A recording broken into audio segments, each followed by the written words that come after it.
Good evening, football fans. Welcome to Baker Gator High School football on WTJT 90.1 FM and on Georgia YouTube channel. Tonight we are live from Baker, Florida, back inside Doug Griffith Memorial Stadium, home of the Baker Gators. It is round 2 of the state playoffs. Well, for the Gators, it's their first postseason game of this year. Last week, a bye week, but tonight they face the Graceville Tigers. The Tigers 8-3, coming off a big win last week over Freeport, 40-13. Tonight, a one-game season.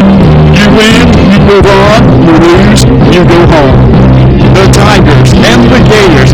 It could be the rumble of the jungle, but tonight it's a clash in the swamp, and in the swamp, all the Gators come out alive. Stay tuned, our pregame show, coin toss, kickoff, all heading your way.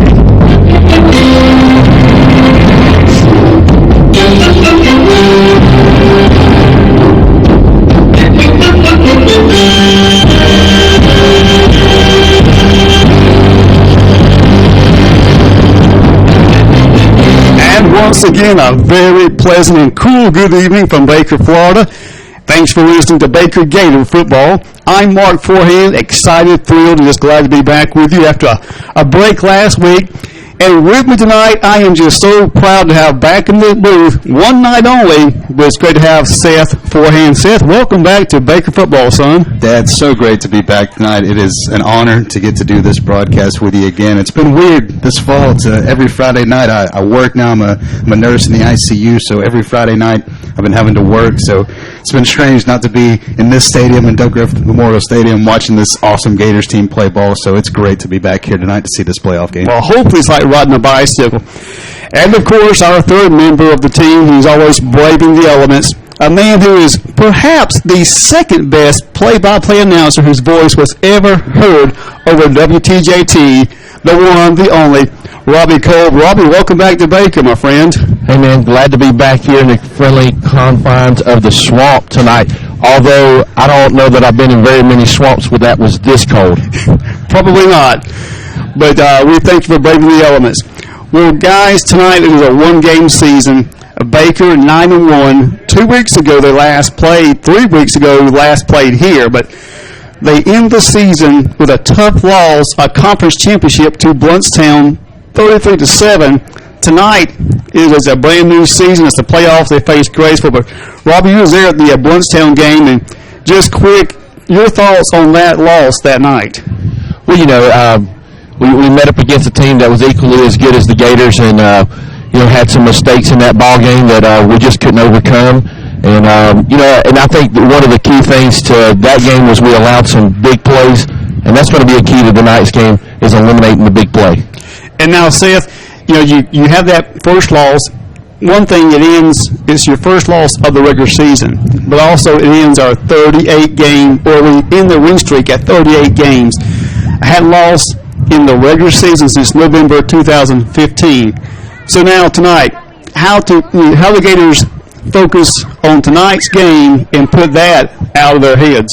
Well, I think, like you said, this is the start. This is like starting a brand new season. Once again, everybody is 0-0 at this point. Only thing is, you only get one loss and you're out. That's it. So I think tonight they have to play with that in mind. This is a fresh start. The regular season's over. They're in the playoffs now. They are on the drive to the championship, and they've been here before. That's the great thing about this team is all of these seniors, juniors last year went all the way to the state championship. This is a place they've been. They know what it is to come in the playoffs. You're playing a higher level of competition. Graceville is going to be a high level of competition comparable to Bluntstown that they played a couple weeks ago. So they're going to have to play up tonight, limit their mental mistakes, limit the big plays, as Robbie said, and just come out fighting, swinging hard, and trying to score as many points as possible. And, Robbie, a few changes on the offense and defense now. We're missing a couple guys. What's going on there? Well, I know offensively, you still have Nate Fleming. He's still out. He's not going to be able to come back from that collarbone. I was hoping to get him back because he's good, and he helps the Gators on both sides of the ball. Also, Xander Long just had ACL surgery, so he's done for the year. Those are guys that they got to get well in before they can get back out here. Exactly.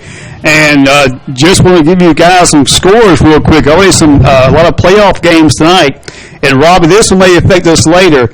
In the second quarter, Madison County over Hillard 42-0 in the second quarter. I'm not really surprised, Mark. Madison County is going to give anybody a run for their money, no matter who they play and when they play them. And our friends to the south of us, Niceville, they're hosting Fleming Island. They are tied at 7-7 here in the early first quarter, late first quarter, I believe it is. We'll take a short break and be right back with more pregame coin toss after this. And you are listening to the 2019 FHSAA Football Regional Semifinal on WTJT 90.1 FM.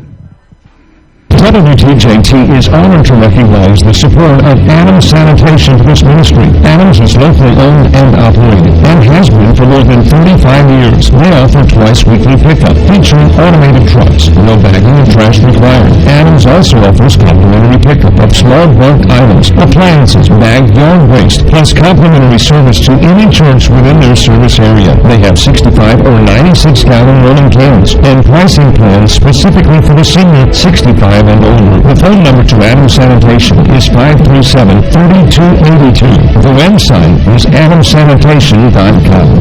WTJT and the Baker Gators are proud to recognize Baker Parts in downtown Baker as a sponsor of live coverage of Baker Gator football. Baker Parts and auto parts and hardware for all household needs. Baker Parts is located at 1304 Georgia Avenue in Baker, and their phone number is 537-3131 or 537-4231. Thanks, Danny, and all the staff at Baker Parts for helping to make coverage of Baker Gator football possible on WTJT. And welcome back to Baker for tonight's playoff game, second round playoff game between the Baker Gators and the Graceville Tigers. The Tigers 8-3, Baker 9-1. And another score real quick, over in Pensacola, Catholic is losing to Trinity 25. Okay, Catholic has beaten Trinity 25-21. Catholic, one of the few undefeated teams still left in our area.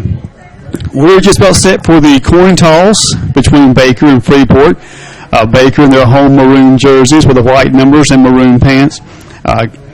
Graceville is black, orange, and white, and they are wearing their white jerseys with the black numbers and the black pants. And team captains for Baker, Devin Jordan, Garrett Mitchum, Matthew McClure, and Joshua Gamble. And team captains for Graceville is big number 78, Joshua Howell, and number 3, Ananias Myrick. We'll take a short break. Be right back after this. And you're listening to the 2019 FHSAA Football Region Semifinal on WTJT 90.1 FM.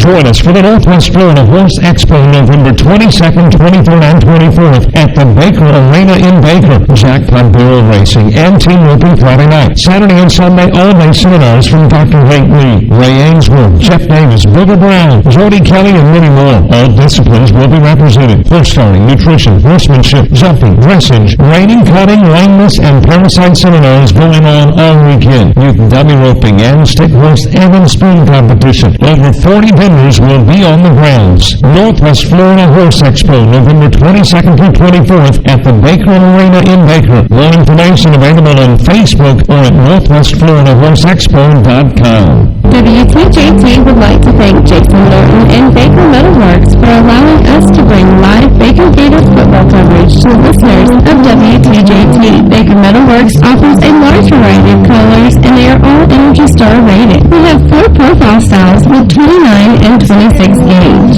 We also have delivery available, and all of their materials are Florida product approved. Baker Metalworks is located at 5846 Highway 189 in Baker. They can be reached by phone at 850-537-2010. Thanks again to Baker Metalworks for all of your support here at WTJT. And welcome back to Baker. Mark and Seth with you in the press box tonight, and Robbie Kolb on the field. And we're about set for the coin toss. And real quick, Seth, Niceville is now going up 14-7 over Fleming in the second round of the playoffs. A lot of big games tonight. Of course, the one we're most interested in is Northview at Vernon. Northview advanced by beating Jay last week, 41-21. Vernon, like us, had a bye week. Right. And then, of course, Graceville here They went to Freeport and put a beat down on the Bulldogs, 40-13. Now, back midway the season, we went to Freeport, both teams undefeated, and Freeport, they score first, lead 6-0. Baker comes back, scores 3 back-to-back touchdowns, a 15-yard run by Garrett Mitchum, a 73-yard run by Jack Adams, 54-yard run by Joe Bunson, and the Gators go on to just pound the Bulldogs 55-12. We've also got a few other common opponents. We both played Cottondale and I believe it was Port St. Joe. Port St. Joe beat Graceville. We beat them, and we both have beat Cottondale. Robbie Cole was at midfield for the coin toss, the freshly painted Gator at midfield. Now let's go down to Robbie Cole for the coin toss between Baker and Graceville. Each other.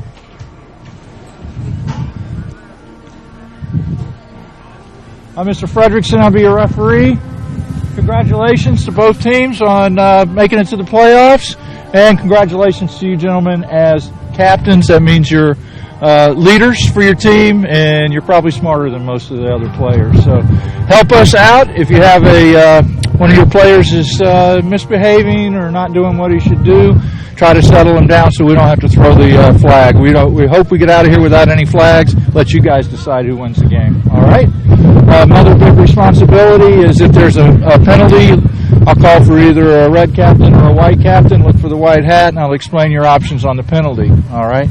If you don't understand what I've told you, ask me to repeat it. But once you make your decision, it's final. You can't change your mind. You can learn over with your coach, get some assistance, but once you make that decision, you can't change it. All right? Remind your players, sportsmanship, sportsmanship, sportsmanship. Violators will be ejected, all right? And we don't want that to happen. And also no jewelry, and keep your shirt tails tucked in. We're supposed to tell you that. That's on a card I have. All right? Any questions before we get started with the coin toss? You're the visiting team. You're the speaking captain. I've got a coin here. That's St. John Paul II is heads. The logo is tails, the name. All right? What's your call of the coin? Heads.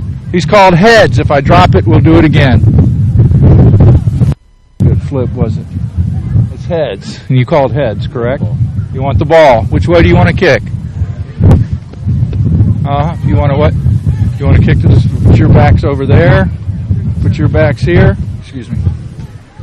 Okay, white won the toss and elected to receive. All right, come in, shake hands. You bring out your kick. Receiving team. And so the coin toss, Graceville wins the toss. They elect to receive, and Baker goes on defense first. So Seth, kind of a different strategy. Normally you defer to the second half, but just kind of your opinion here, why do you think they would take the ball first after winning the coin toss? I think Graceville's got the mentality that they want to get the ball and they want to strike fast and hard. They want to hit the Gators right in the mouth and see how they'll respond. And I think it gives their offense a chance to warm up immediately. You know, sending your defense out there, your quarterback's got to sit on the sideline a little bit longer, warm himself up. Right now they get the ball, immediately send their offense out there and see what they can do to start this game. Well, here come your Baker Gators. The Gators 9-1, and tonight wearing their maroon jerseys with the white numbers, maroon pants, and maroon helmets. The Graceville Tigers are black, orange, and white. Tonight wearing their white jerseys with the black numbers outlined in orange and black pants, black helmets. They are 8-3, coming off that big win last week. And hey, can we talk about how cold it is out there tonight? I wish you would. Okay, listen to this. It is 48 degrees. The wind chill makes it feel like 45, and we have gotten northbound or out of the north wind coming at 11 miles an hour tonight. So we'll see how that's going to affect these guys. That ball is probably going to feel like a block of ice. So you got to imagine it's chilly, a lot of wind. We'll see how that affects the field goals. And the guys in general, they're going to be chilly tonight. So we'll see how that affects them. Rob, is it cold down there to you? Just a little bit cold. I wish I knew what the feels like temperature was, but because it feels freezing down here. Well, what was the current temperature you said? Well, it says it feels like 45, but maybe that's a little bit of a stretch. That's a lie. You don't believe it. It's colder than that. Well, set to kick off tonight for the Gators is number 44, Ethan Edge. 14, Pierce Thompson setting out tonight. And back deep for Graceville, number 5, Damian Robinson. And there's the kick. It's a push kick, fair catch called for at the Graceville 31-yard line. So Seth, now a chance to see what Graceville does now. They are not a big passing team, kind of like Baker. They've had two quarterbacks. And of the season, they have combined for 50 pass attempts. Now, Sam Croson, our quarterback, has thrown 39, completing 22. But their big running back is Jeremiah Castro, number 8. He has rushed for 1,349 yards. Sounds like a lot, but Joe Brunson has 1,864. So, anyway, so here we go. 1st and 10, Graceville from the 32-yard line, just underway from Baker. Glad to have you tuned in. Mark, Seth, and Robbie with you tonight. And handoff goes to Castro on the first carry. He's to the 35-yard line. Tackle made by number 9, Joe Brunson for the Gators. And it's fun to see on this first play just the tone that's set immediately. Graceville lining up, 7 guys on the line, a little short dive over to the left side, and Baker just filling up that box. 9 guys sitting there in the box, anticipating a run. Both of these teams know that their running game is their strength. They're going to just be pounding each other back and forth. The line of scrimmage, whoever can win the line of scrimmage tonight is probably going to win this game. So it is that Graceville offensive line getting a chance to try to get a big push on this Gator D-line. And quarterback is number 16, Neil Adams. Again, handoff goes to Castro. He's out across the 35 to the 37-yard line.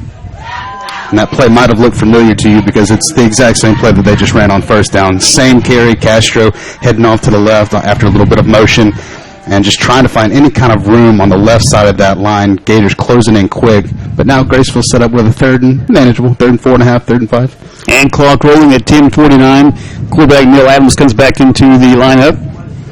He is a freshman, 6'1", 165. He's 10 of 18 this year for 216, 1 TD, 2 interceptions. Again, Castro left side. This time he stopped in the backfield. Penetration by the Baker defense, like Devin Jordan in there, and drops him back to about the 37-yard line. That's going to make a 4th and about 5 for the Tigers. So the exact same run play, 3 straight times. Castro not finding any kind of room to work. Gator defense showing why they are so hard to run against. Just getting penetration immediately, wrapping Castro up in the backfield, bringing up that 1-yard loss. And now Graceville already at 3 and out, having to punt, and the Gator offense is going to get a chance to flex. Yeah, flag comes down immediately, and it's a short punt. It bounces at the 35. Now picked up by Devin Jordan, and Devin Jordan returns it to about the 18-yard line, but that is one of the shortest punts I've seen this season. That was a negative punt. I don't believe that ball cleared the line of scrimmage, so that's going to be about a negative 5-yard punt. Devin Jordan taking advantage of it, immediately tries to scoop it. There was a flag before the play, probably an illegal shift and maybe a false start. We'll see. Robbie, did you see the flag? Yeah, it's going to be an illegal shift. Baker will have the ball. Which is what you said, Seth. Right. So, yeah, great field position. 1st and 10, Baker at the Graceville 16-yard line. And Robbie, real quick, Bruncetown, Port St. Joe. Bruncetown is up over Port St. Joe 14-0 in the 2nd. You can't ask for much better field position as the Gators right there immediately starting the red zone. You got 16 yards to the goal line. You're looking for points here. Immediately set the tone in this game. Okay, there I am. Okay, I see you. Yeah. I lost my mic or something. I don't know what happened. No problem. Sam Croson, quarterback, hands off to Seth Baxa, and Baxa up the middle, fighting for yardage, and it takes several Tigers to bring him down, and he is stopped about the 11-yard line. Brings up 2nd down for the Gators. And Baxa showing off some of the work he's been doing in the weight room, just dragging Graceville Tigers along with him as he punches through that hole in the middle. Great opening by the Gator O-line there, and a nice little 4-yard gain on 1st down. 2nd down, 6 from the 12, 9:20 to go in the first quarter. No score. Graceville 3 and out on their first possession, and now Baker on theirs. Great field position. Sam hands off to Joe Brunson off the right side, cuts it back in, and he is ankle tackled by Graceville. Tackle made by number 13. That is Story for the Tigers. And there's one of your workhorses right there. Joe Brunson having to come in and take the place this year of the powerhouse that they lost in Junior McLaughlin. And as we talked about, Joe's stats already 1,700 yards on the year. Very impressive running that we've seen. So he's been able to kind of fill in along with, I believe, Jack Adams, as you said, and now Seth Baxa able to come in, get some reps as well. And Joe Brunson picking up right where they left off. Already a first and goal here for the Gators. First and goal, 8:45 to go, first quarter, no score. Sam under his center, Dylan LaFleur, and hands off to Joe Brunson to the right side, and Joe finds it running hard. He does get inside the 5 to about the 3-yard line, brings up second down and goal from the 3. Joe Brunson, just a hard runner, arguably one of the strongest backs that we've seen. Just a lot of power running to that right side, falling behind some great blocks by that Gator O-line that is also just kind of picked up right where they left off from last season. A lot of guys that were juniors on there, seniors now. And it's just Coach Brunson's team. These guys that have been with him for so many years, they've worked in the system. They know what they're doing. They're big, strong, physical guys. And right there setting up a great run for Joe Brunson now, even closer to the goal line on this, I believe, second goal, correct? It is. Yeah, he's got a great offensive line this year to run behind. Clock rolling 7:51, and Joe Brunson is upended, and he is stopped about the 1-yard line. That Graceville defense really showing a lot of strength there. Right. Well, their backs are against the wall, and I think this is going to show just how much Graceville wants to try to keep out the Gators immediately. You know, your offense goes 3 and out, a terrible punt puts the Gators in your red zone immediately, and so now you got to show what you're made out of, show some metal out there. And right now they're doing a decent job. 3rd and goal. We'll see what Coach Brunson cooks up here.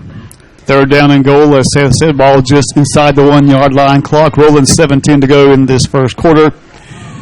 Quarterback Sam Crowson under center. Again, Joe Brunson right side, and this time they don't keep Joe out. It takes him a couple of plays there, but Baker Gators strike first, touchdown Baker. And Joe can only be denied for so long. Again, just showing that power, running to that same side. He really likes running behind that right guard and tackle and able to find a little bit of space, enough to get in the end zone. Gators already on the board. Yeah, I believe that's Vaccarello and Oglesby on that right-hand side. 2 guys that are, I believe, about 235, 260, something like that. Yeah, big fellas. So Ethan Edge is the place kicker for tonight, and set to hold the ball is Ryan Fleming. So let's see, this be his first attempt of the season, and a whistle and a flag. See what's going on here. Might have been a little bit of movement up there. It is offsides against Graceville. Movement on the defense. There you go. 7 minutes to go in the first quarter. And so now a discussion with the White Hat and the Baker Gators. But yeah, all year Pierce Thompson's been our place kicker, so Ethan Edge now quickly get a chance to show his leg. Yeah, first career kick here, I believe. It will be. It will be. And luckily for him, he gets it a yard and a half shorter. How about that? Closer, that's true. So your holder is Ryan Fleming. Here comes the ball. Snap is good. The ball is down. The kick is good. So Ethan Edge, 1 for 1 on the season. That's 100%. Not bad. It is Baker 7 and Graceville nothing. Back in just a moment. And you're listening to the 2019 FHS AA Football Region Semifinal on WTJT 90.1 FM. Thank you, Bragney Funeral Service and Crestview, for your support. Bragney Funeral Service is located on Highway 90 East. They are locally owned and operated and provide all the traditional funeral services, including burials and cremations. And the telephone number is 683-9898. 683-9898. Terry Brackney is the funeral director. Again, thanks, Terry and Brackney Funeral Service for giving to WTJT. And we are back in Baker. It is Baker 7, Graceville nothing, and 7 minutes to go in this first quarter. And Ethan Edge, number 44, set to kick off for the Baker Gators. And so now Graceville is going to get another chance to try not to go 3 and out here. That's not how you want to start. You get the ball and immediately get the ball back to the Gators who score. And it's Robinson. Ball gets passed and picks up at the 15, avoids one tackle, but not a second. and is brought down by number 44, Ethan Ayers. So he has to kick the ball and make his own tackle, but great play. That may have been Shane White that made the tackle. Shane White down there. I apologize, but I was giving Ethan some extra credit. But yeah, that's okay. Yeah, Shane White makes the tackle, but a great heads-up play by the kicking team. Yeah, but you know what we talked about? That ball is going to be very hard, like getting hit with a brick out there. So that ball hits his hands, bounces off hard. Luckily, he's able to recover it before another disaster happens. What's up, Robbie?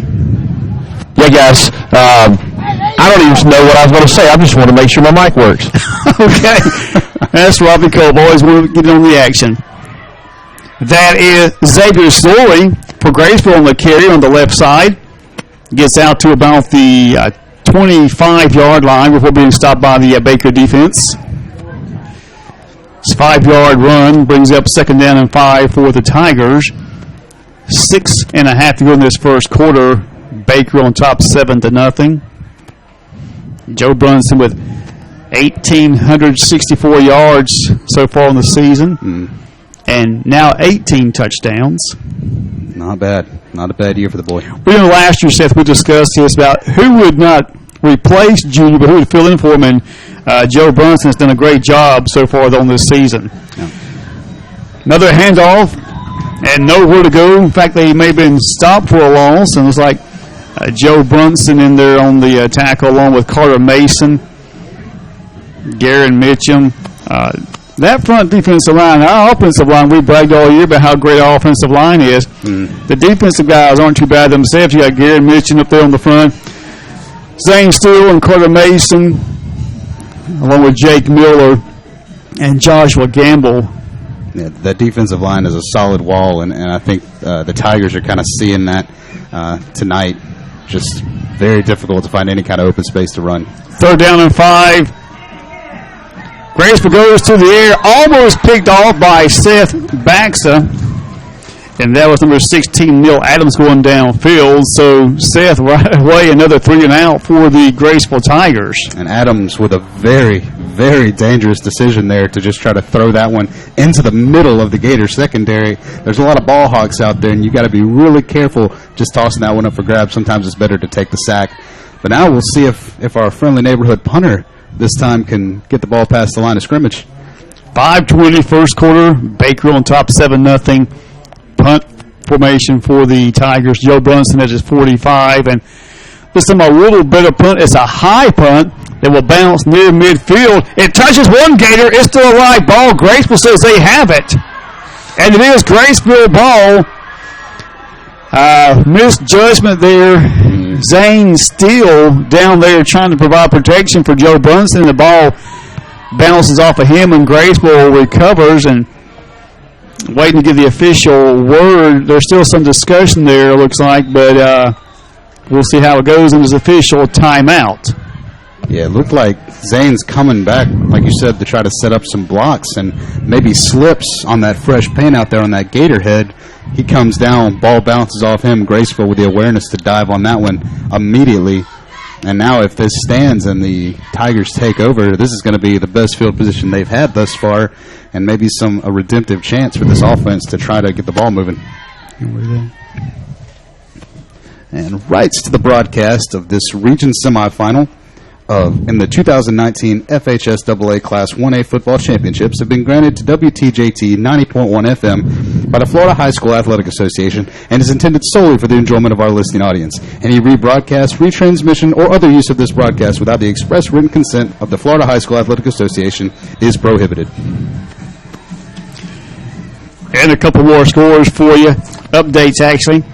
Niceville now leading Fleming Island 20-7 in the second. And in the second, Bunchtown shutting out Port St. Joe 21-0. Here is Baker on top 7-0 in the first quarter. And it is Graceville ball, great field position. Seth, you mentioned, I know Robbie said that Gator had just been painted just before the ball game. Right. Still a little slippery. Adams to the air, hits his receiver in the flat, and quickly brought down by Brody Sharp on the tackle. Very close to a Graceville first down at the Baker 37-yard line. That looks like that's just a a quick dump off to his receiver over there. It didn't look like the defender was anywhere near him, so Graceville takes advantage of that. Just a quick pass over to him, and he's able to take it upfield. Closest they've gotten to a first down thus far, 2nd and short. And clock rolling, 5:03. And Seth, talking about those punts, Graceville's had 22 punts this season, averaging 36.5, but now it's going to be way less than that because of that first punt. Afraid so. And it's Castro on the carry. Tackle made by Devin Jordan and Garrett Mitchum combining there, but it's going to be a first down run for Graceville. Ball placed at the Baker 33-yard line. Clock rolling at 4:52. And now we see some momentum shifting just a little bit in the favor of the Graceville Tigers. That muff punt, and now they've got the ball in Gator territory. That first play on first down gets them a 2nd short, and then Castro able to actually get some penetration up the middle. Tigers get their first down. Adams looking to pass. Under pressure from Jake Miller. He goes down back at the 44-yard line. Joshua Gamble in there also. And that will take him way back. About a 10 or 12-yard loss there. Do you think he was hearing a little bit of David Bowie and Queen immediately there? A little bit of under pressure? Yeah. Immediately. As soon as he gets the ball, he's trying to roll out to find something. There is absolutely nowhere to go. Who was that? McQueen immediately in his face? No, Jake Miller. Or Jake Miller, and Joshua Gamble also in there. But yeah, Jake Miller providing the heavy pressure. Takes him back to the 43-yard line. So almost their first line of scrimmage. Right. Took the ball back over. So now 2nd down. And what you got, Robbie? Yeah, McQueen is out tonight. He is. Well, he was injured late in the Bluntstown game, and we was thinking he might be back. But, Bluntstown, McQueen, really one of our leading receivers. I believe he had like 10 catches this year, 104 yards. And, but also, he's one of those running backs that you don't want to get in his way. The man's 230, 6'2", and don't want to get in his way. He's a big fella for sure. What you got, Robbie? Yeah, also, I want to talk about that first punt. When he kicked it, there was a strong north wind blowing, and it stalled that kick in the air. Must have been. That makes sense. That must have been some strong north wind, right? Well, he didn't get a good toe into it, but then the wind did not help it at all. That is for sure. Matter of fact, it went backwards. The wind pushed it to the south. All right, that's a negative punt, right? Yep. Thanks a lot, Robbie. Back to live action now. And it's halftime. I'm alive. Nice. Yeah, okay. Sorry, I'm trying to multitask up here. We got scores coming in. I'm trying to get them and go in. Anyway, 2nd down. Well, it looks like it's about 20-plus yards. Easily, yeah. Back at the Baker 43, a man in motion. And handoff goes to Castro, and he is tripped up. Not sure who got his hand on him. Might have been Joe Brunson there, tripped him up. It was a very short gain to about the 41-yard line. 3rd down and about 19 yards to go. And keep it in mind, like we said, they're still in that slick part of the field, right there on that gator head, that freshly painted, maybe an hour before game time, roughly. And so still pretty slick. They're trying to get their footing. Cleats just aren't making traction, so Castro's only able to get maybe about a yard on the play. It's going to be a 3rd and 19. Robert, did you get paint on your shoes out there?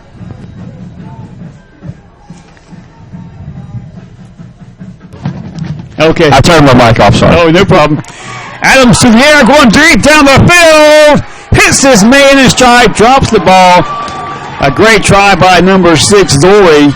And Joe Brunson back there, along with Jack Adams and Brody Sharp, providing coverage. Jesse Jordan Wild said, "Put an arm on the quarterback of Neil Adams." Oh, Adams has got to be a little bit upset with his receiver there, too, because he placed that ball perfectly, hits his receiver in stride, in the hands, and just can't quite bring in the ball. And that's unfortunate. That was about it. That would have been a touchdown. It might have been touched a little bit, but still, once, as the famous coach Lee Corso said, you touch it, you catch it. Yeah, that's right. Graceville punt formation. And Joe Brunson back at his 10. He's going to take this one, try to make something with it. Avoids one tackler, a second tackler. Still avoiding tacklers. Now he's getting some blocks. And Joe's to the left side. Joe's to the 25, the 30, the 35, the 40, the 45. Midfield. He is still going. 40, 30. He's going to train behind him. They won't catch Joe Brunson. He goes 90 yards on a punt return. No flags. Touchdown, Baker Gators. Joe went 90 yards vertically and about another 30 horizontally, running all the way back across the field from that corner. Gets some great blocks from his special teams. They just set up a nice little caravan. He runs right through it, and Joe showing off his speed and awareness.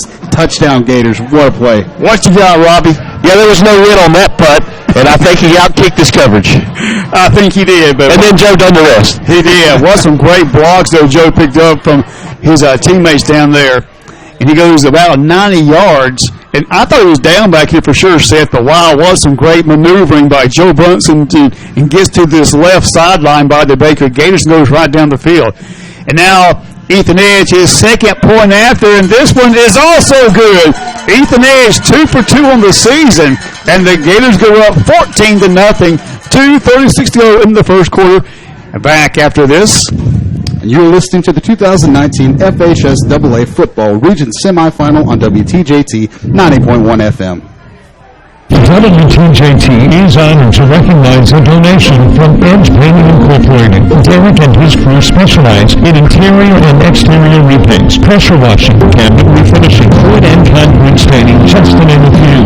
Edge Painting Incorporated has you covered. The number to schedule your free estimate is 850-537-2396. 850-537-2396. Owners Derek and Nikki Edge are proud supporters of Baker Athletics. Go Gators. And welcome back to Baker. 2:36 first quarter. Baker 14-0 over Graceville, courtesy of two Joe Brunson touchdowns, a 1-yard dive, and a 90-yard punt return. And the pooch kick, fair catch called for by Graceville near their 34-yard line. And so, Seth, this is a far cry. Now, we only saw highlights of Graceville and Freeport, but this is a far cry from what Graceville did to Freeport last week. Right. Of course, back-to-back road games could make a difference, but still, I think Baker was ready. Maybe the week off, and I was going to ask about that. The week off didn't hurt Baker, apparently. It doesn't seem to have. They've come out strong. They've come out fighting. That loss to Bluntstown, that was a big deal. 38 straight regular season wins, gets cut right there in that game, and now, they realize this is crunch time. This is the playoffs. We're going to eliminate the mental mistakes. We're going to make big plays and keep them from making them. Adams hands off to Castro. He finds a hole. He's across the 40-yard line, and he runs into number one. Jesse Jordan brings him down with Zane still also back there. Seth Baxton, Jack Adams also providing help. But Jesse Jordan makes the initial hit on Castro, but it's looks like it's about maybe an 8-yard pickup, Seth. Second down, 2 from the 42-yard line of the Tigers. And Castro got a good setup block on that right side. His guard and tackle able to crunch down on the Gators a little bit, open up for a big run. And pitch back goes to Zori, left side. He's across midfield, cuts it back in. He's forced out of bounds on the far side. Ryan Fleming forces him, but it's a first down run for Zori and the Graceville Tigers inside Gator territory. I think this is going to be what Graceville has to do, is stretch that Gator defense out. They've been trying to punch them up the middle.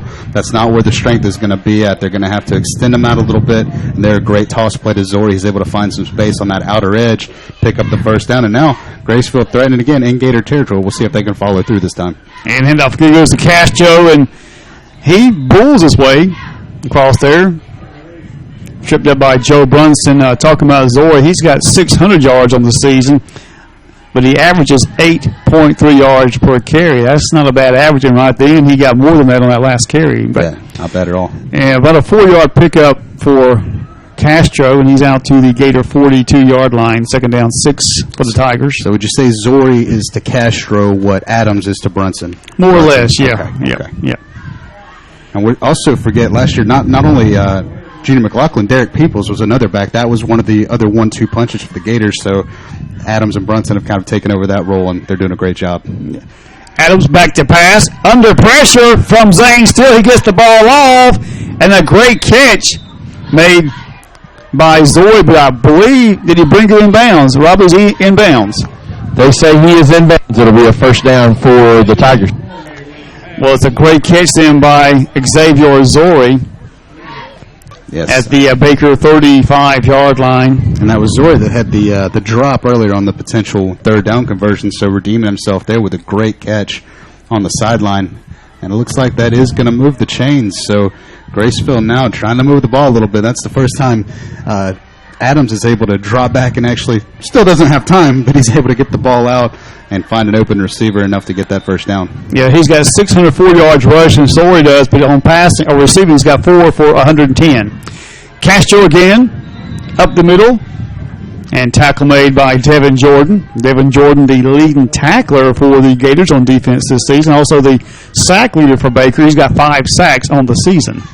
He's definitely been getting back there tonight, already getting some pressure on Adams, but Castro again trying to find some space up the middle, and these are the kind of runs that are, fairly good. It kind of wears down a defensive line, 4 or 5 yards here and there just continually. They're trying to punch a hole in that stone wall of a Gator defense and finally having some success as they move further into Gator territory. Under 30 seconds first quarter. Baker on top 14-0, and Castro this time runs into several Gators and picks up maybe a couple yards, but not much more than that. Kind of leading the charge there was maybe Joe Brunson, Garrett Mitchum, and that whole front line putting a stop on Castro. And that's going to wrap up the first quarter. At the end of one, your score, Baker 14, Graceville nothing. Back in just a moment. Sportsmanship is having pride in your school, your team, and yourself. Sportsmanship is respect for the game and those who play it. The Florida High School Athletic Association reminds you to take on the responsibility of good sportsmanship. Play strong, play hard, play fair. This message provided by this station and the FHSAA. Mr. White and the congregation of Milligan Assembly of God are proud sponsors of Baker Gator football. Our services are on Sunday morning starting at 9 a.m. for Sunday school, 10 a.m. for morning worship, and then we come back at 6 p.m. on Sunday evenings for our Sunday night explosion. Our midweek service begins on Wednesday nights, and it starts at 6:45 for our kids' club ministry, and then 7 p.m. for our evening worship service on Wednesday nights. You can follow us on Facebook, and you can also connect with us on the web at Church. On behalf of Pastor White and the congregation of Milligan Assembly of God, we want to say,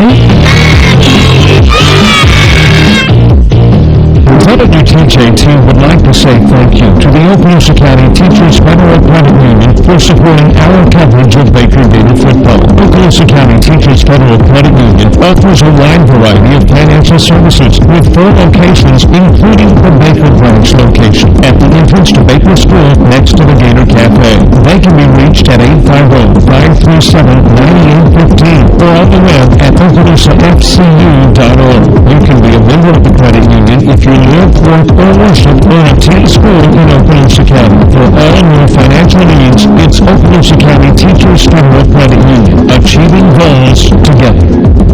And welcome back.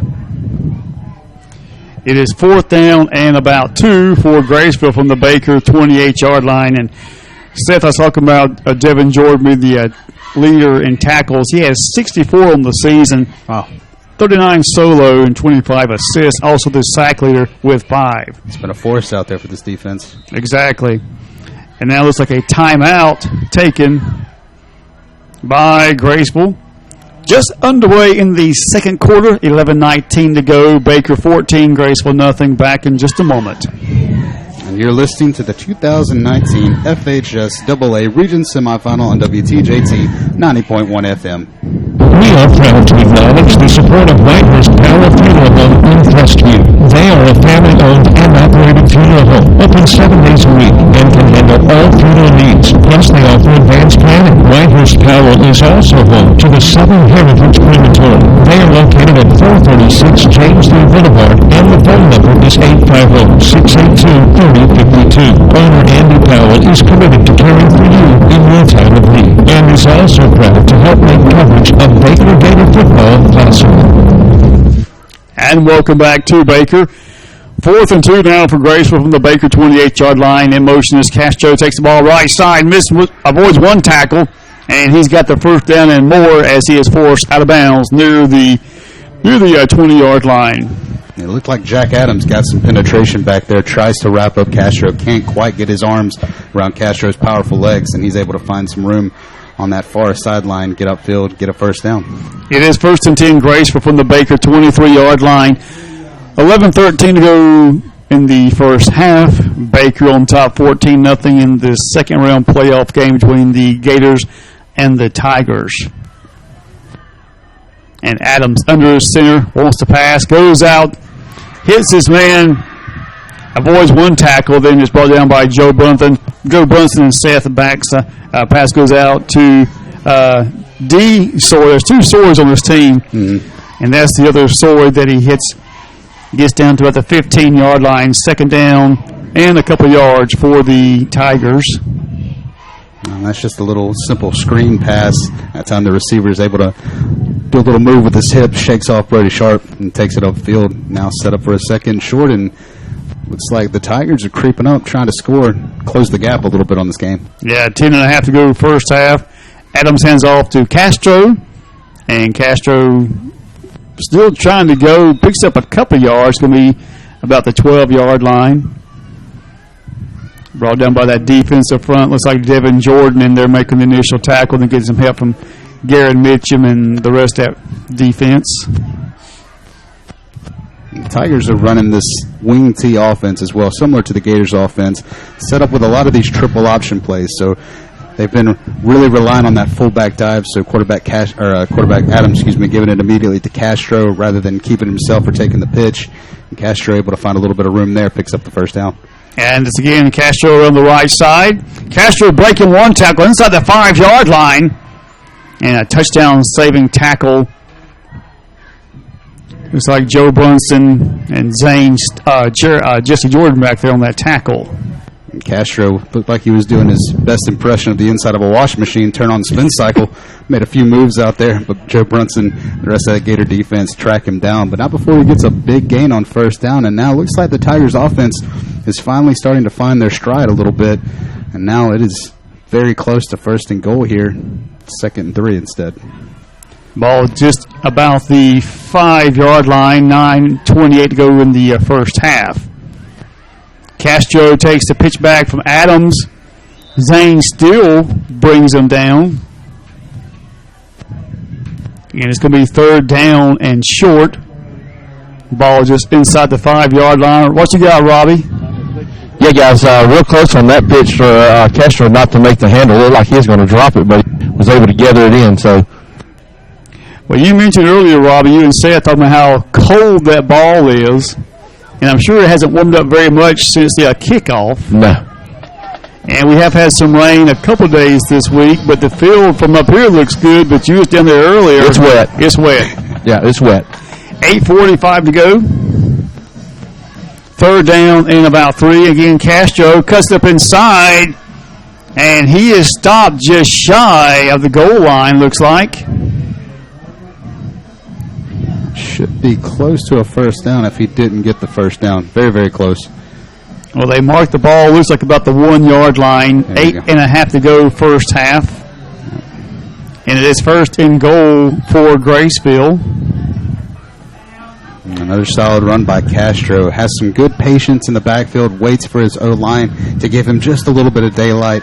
That time he's able to find it. Gets up the middle. Picks up the first down. We've got 4 plays to go a yard. And there comes a flag. And this drive started back, I believe, Seth, about the Graceville 30. Does that sound right? It was, yeah. It was a lot farther back this last time. Catholic over Trinity 13-0 in the first, and Escambia over Mainland 3-0 in the first as well. What's he got, Robbie? Yeah, the Tigers were lined up offside, so that's 5 yards back. So now 4 plays to go 5 yards. There we go. Because you know what, this, I think for Graceville Tigers, pretty much at this point, you're down 14 to this Gator team that, you know, as soon as their offense gets the ball, they're able to drive downfield. You got to try to score here. So I would say pretty much every possession from here on, at least until they close the gap, this is 4-down territory here. Exactly. 1st and goal from the 6. And there's Castro up the middle, and he pulls Jack Adams into the end zone. Touchdown, Graceville Tigers. Oh, they only needed 1 play. That 5-yard penalty was just enough to pad Castro's stats a little bit. He finds some space up the middle again. This O-line showing some prowess, able to get him some space, and he gets the touchdown. Well, he's got 13 on the season so far. Now it's 14 touchdowns for Castro. And now the extra point. And looks like Neil Adams, the quarterback, is also the place kicker. There's a snap. Ball's down. Kick is up. And it is good. They close the gap by 7. Your new score, Baker 14, Graceville 7. 7:49 to go first half. Back after this. And you're listening to the 2019 FHS AA Football Region Semifinal on WTJT 90.1 FM. One of our sponsors this year for our live coverage of Baker Gator varsity football is Wise Equipment in Crestview. Wise Equipment specializes in sales and services of Kubota and John Deere motors and tractors. They carry steel and John Deere chainsaws, line trimmers, and blowers. Plus they have John Deere toys. All products are backed by a manufacturer's warranty. Wise Equipment is located at 1147 South Verdon Boulevard in Crestview and can be reached at 850-682-3366. And back to Baker real quick. A score of interest for us in the second. Vernon 8, Northview 6 in the second quarter. And now Graceville kicks off to the Gators. And it's a short kick taken up front by Ashton Morrison. And ball almost got past him, but he does reel it in, and Gators will start 1st and 10 from their 38-yard line. Sorry, I didn't mean to bump you, but Morrison not making the best decision there. Let that ball might have been about to go over his head a little bit, kind of reaches that arm out and tries to snag it. Thankfully, he is able to pull it in, and the Gators will retain the ball with decent field position at their own 40. What you got, Robbie?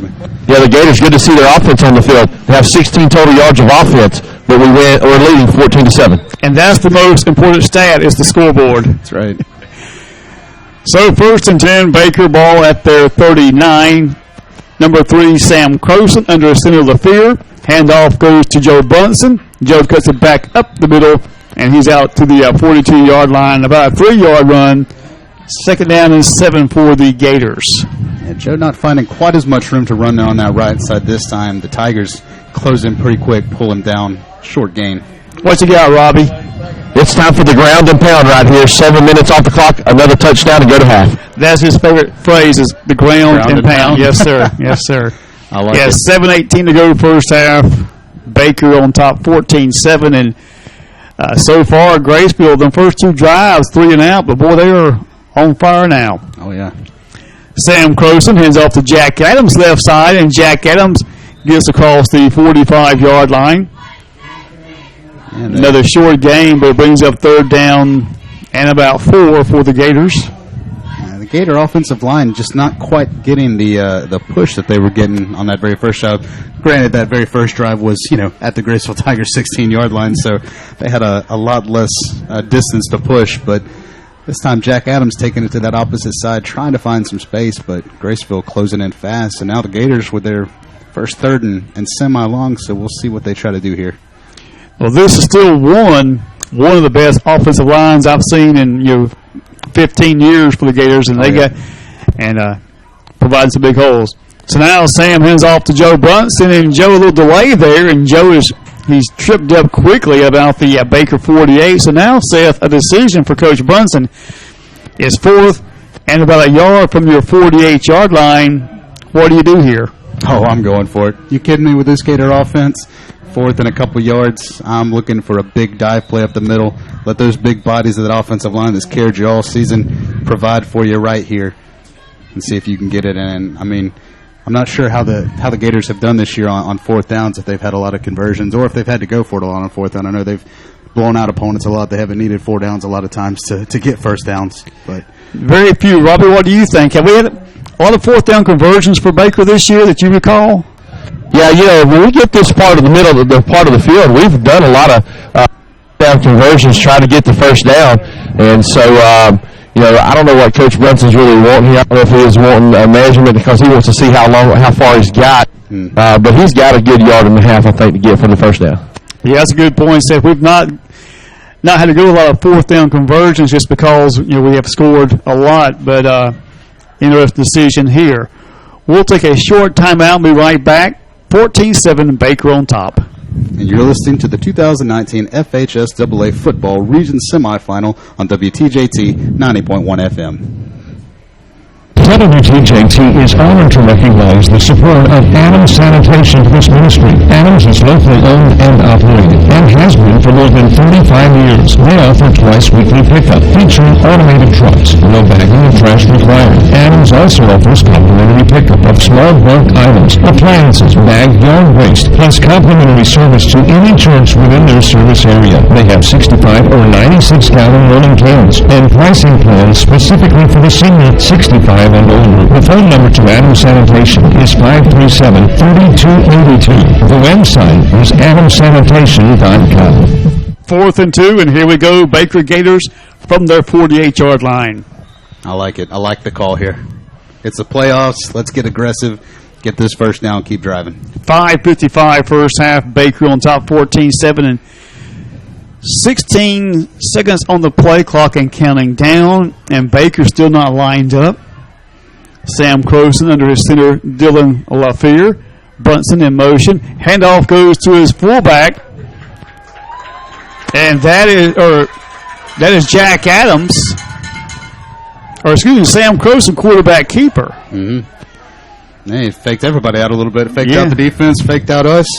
Sam Croson says, let me do it myself, Coach. I'm a senior. It's the playoffs. I got this. If you want it done right, do it yourself. Sometimes. You agree, Robbie?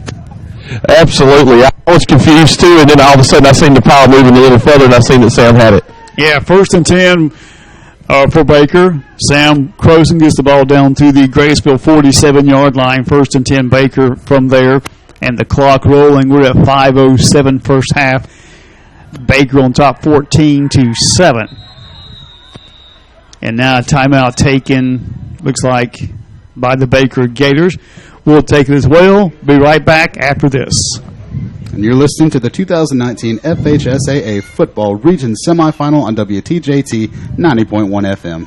WTJT and the Baker Gators are proud to recognize Baker Parts in downtown Baker as a sponsor of live coverage of Baker Gator football. Baker Parts and Auto Parts and hardware for all household needs. Baker Parts is located at 1304 Georgia Avenue in Baker, and their phone number is 537-3131 or 537-4231. Thanks, Danny, and all the staff at Baker Parts for helping to make coverage of Baker Gator football possible on WTJT. And welcome back to Baker. Timeout taken by the Gators. We have 5:02 to go in the first half. Baker 14 and Graceville 7. And Seth, real quick, we got to say happy birthday to one of your favorite aunts, Gwen Mashburn. Oh, yeah. My sister-in-law, her birthday is today. And is this number 30? This is his 30th, right? Sure, 30. Yeah. 30 for maybe like the 20-something time. No, love you, Gwen. Happy birthday. Yeah, and thanks for listening to Gwen and Jeff. Appreciate y'all listening every Friday, Saturday, and Monday night, whatever night it is we're playing. Yeah.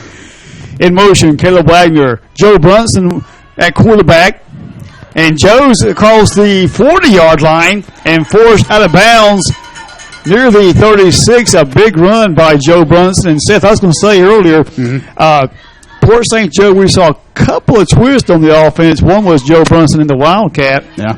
We also saw Sam Croson go deep downfield and more. Oh, okay. Robbie Cole, what you got down there? I just want to know, do y'all know what it feels like to have toes? Because I don't anymore. I don't know, man. I'm nice and toasty up here. How do you feel? I feel nice and warm. Yeah, I'm sure y'all do. Yeah. Sharon, I think Robbie's lost his toes, he said. They go. She's not going to hunt them for you, so you're on your own, Robbie. Sorry. So 1st and 10 from the 34-yard line, 35-yard line, and now it's like a flag, and it is delay of game. Delay of game against the Gators. So they'll march the ball back to the 40-yard line of Graceville. 4:53 to go in this first half. 14-7 Baker on top. That's one of those mindless penalties that you just can't have. I mean, they really just kind of take the momentum off your side again, pull you back, just unnecessary. 1st and 15 now. Especially this point in the season, and another flag comes in. And false start. Well, we call that an untrue start now. An untrue start. Yeah, that's my new phrase this season, an untrue start. Interesting. Yeah. Whatever the case, immediately 10 yards worth of penalties in 30 seconds, and now the Gators, from a 1st and 10 deep into Graceville territory, is now a 1st and 20, almost back at midfield. And these are the kind of things. I mean, if you're the Gators, you just got that 4th down conversion. You got a big run from your running back Joe Brunson playing from the Wildcat. You're moving far downfield, and then these penalties just set back your tone, set back your drive. We'll see what they do here on 1st and 20. Well, it's Joe Brunson on the carry. Joe Brunson, he's breaking tackles, going through the Tigers, and he gets down to the 10-yard line. And I don't know if you saw it, Seth, but Sam Croson got thrown back by a Graceville defender, but Joe Brunson picks up about 30 yards. He's down too close to the 10-yard line, 12-yard. But wow, well run by Joe. He just you cannot tackle Joe with just your hands and arms. You better lock up on him. You better have come to play because Joe's going to hit you. Joe's a good defensive player, too, so as many hits as he delivers on defense, he delivers that same kind of power on offense as a running back. And maybe that was a strategy. Maybe he wanted those extra 10 yards for his rushing stats. It's like, hey, guys, a couple of penalties here. Let me get about 30 here on this next run. Yeah, 27-yard run by Joe Brunson. 1st and 10 Baker from the Graceville 13-yard line.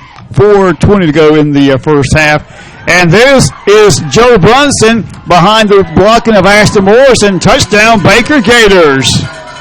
And Morrison trying to pull a blindside move, just about to block that guy all the way past out of the end zone into the rack over there. But Brunson just got all kinds of space over on that right side. There's one defender, and Morrison with a great block setting him up. And that's one of the easiest touchdowns Joe's going to have all night. Is that even a phrase, an easy touchdown? I mean, for the Gators, it seems like it's been all season. I know they've had a few that they make it look like they're running against their practice teams. So now Ethan Edge trying to go 3 for 3 on point afters. And this kick is up, and it is good. So the new place kicker, Ethan Edge, 3 for 3 now. Your new score at 4:21, Baker 21, and Graceville 7 back after this. And you're listening to the 2019 FHSAA Football Region Semifinal on WTJT 90.1 FM. And tonight's game in the 2019 FHSAA Class 1A Football Championships is sponsored by the Florida High School Athletic Association. The FHSAA is a democratic organization with a membership of more than 800 middle and senior high schools, all committed to ensuring that Florida student athletes can compete fairly and equitably in an educational environment. The Florida High School Athletic Association, building leaders through teamwork, sportsmanship, and citizenship. And we are set for the kickoff. Number 44, Ethan Edge, set to kick off for the Gators. And Seth, so far, Ethan Edge, this is his first game as kicker, extra point, and has done very well so far. 3 for 3 on point afters. And Thompson might have lost his job, huh? May have. And a little squib kick taken by, that's Adams, and he wisely slides into the 40-yard line. He thought about running. He saw all those maroon jerseys. He said, nope, not tonight, guys. And he just slides safely into the 40-yard line. One of the best decisions he could have possibly made right there. Let's just slide this one out. No sense in getting your head taken off. Exactly. What you got, Robbie? Yeah, he saw Caleb Wagner coming, and he said, nope, going down. Yeah, Caleb, one of those guys that moved up from JV, scored his first touchdown on his first game against Freeport, about a 60-yard run, and Caleb Wagner making a big impact moving up from JV as well as Ryan Fleming. For sure. Devin Jordan comes off the field, and again, Castro on the handoff, and he is hit immediately. I believe that was Seth Baxter making the initial hit on Castro, and maybe a yard gain brings up 2nd down 9 for the Tigers near the 30 or 40-yard line. And barely that. The Gators, they're feeling fierce right now. This defense is coming to play. They're controlling that line of scrimmage on both sides of the ball, just kind of having their way with the opposing lines for Graceville.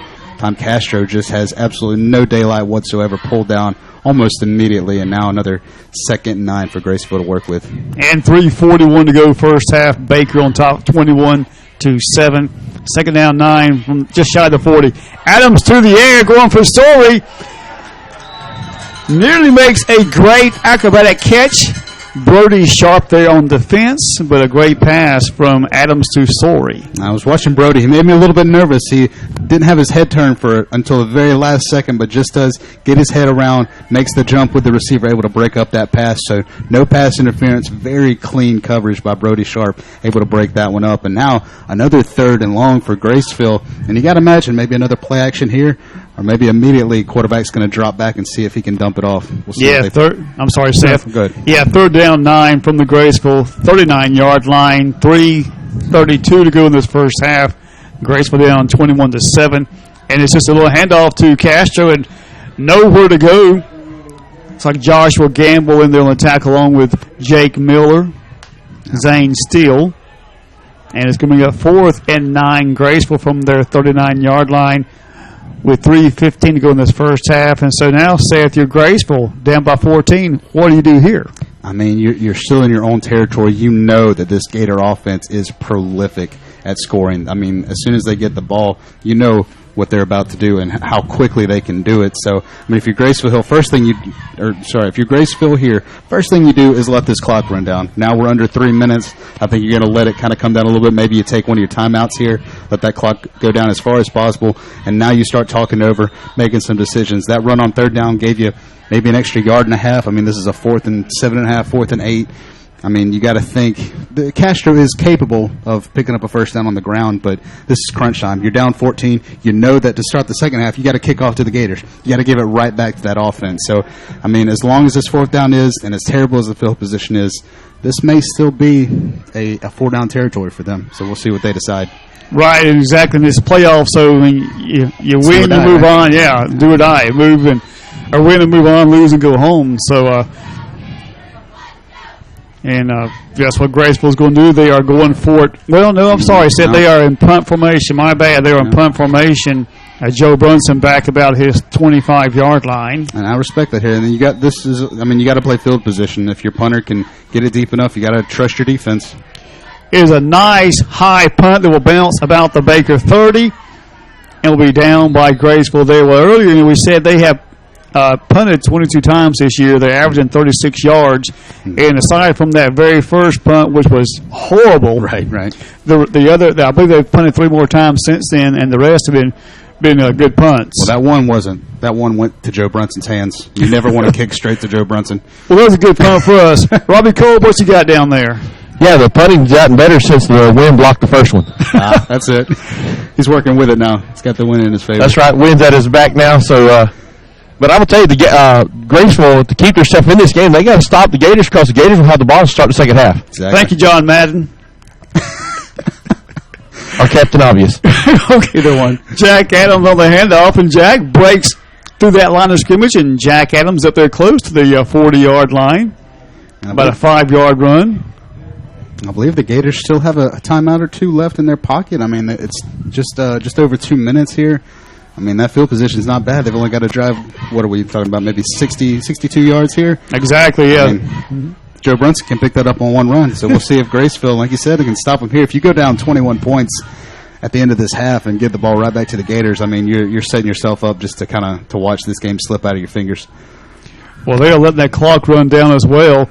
1:55, Baker 21, Graceville 7, 2nd down and 5 from the Baker 38-yard line.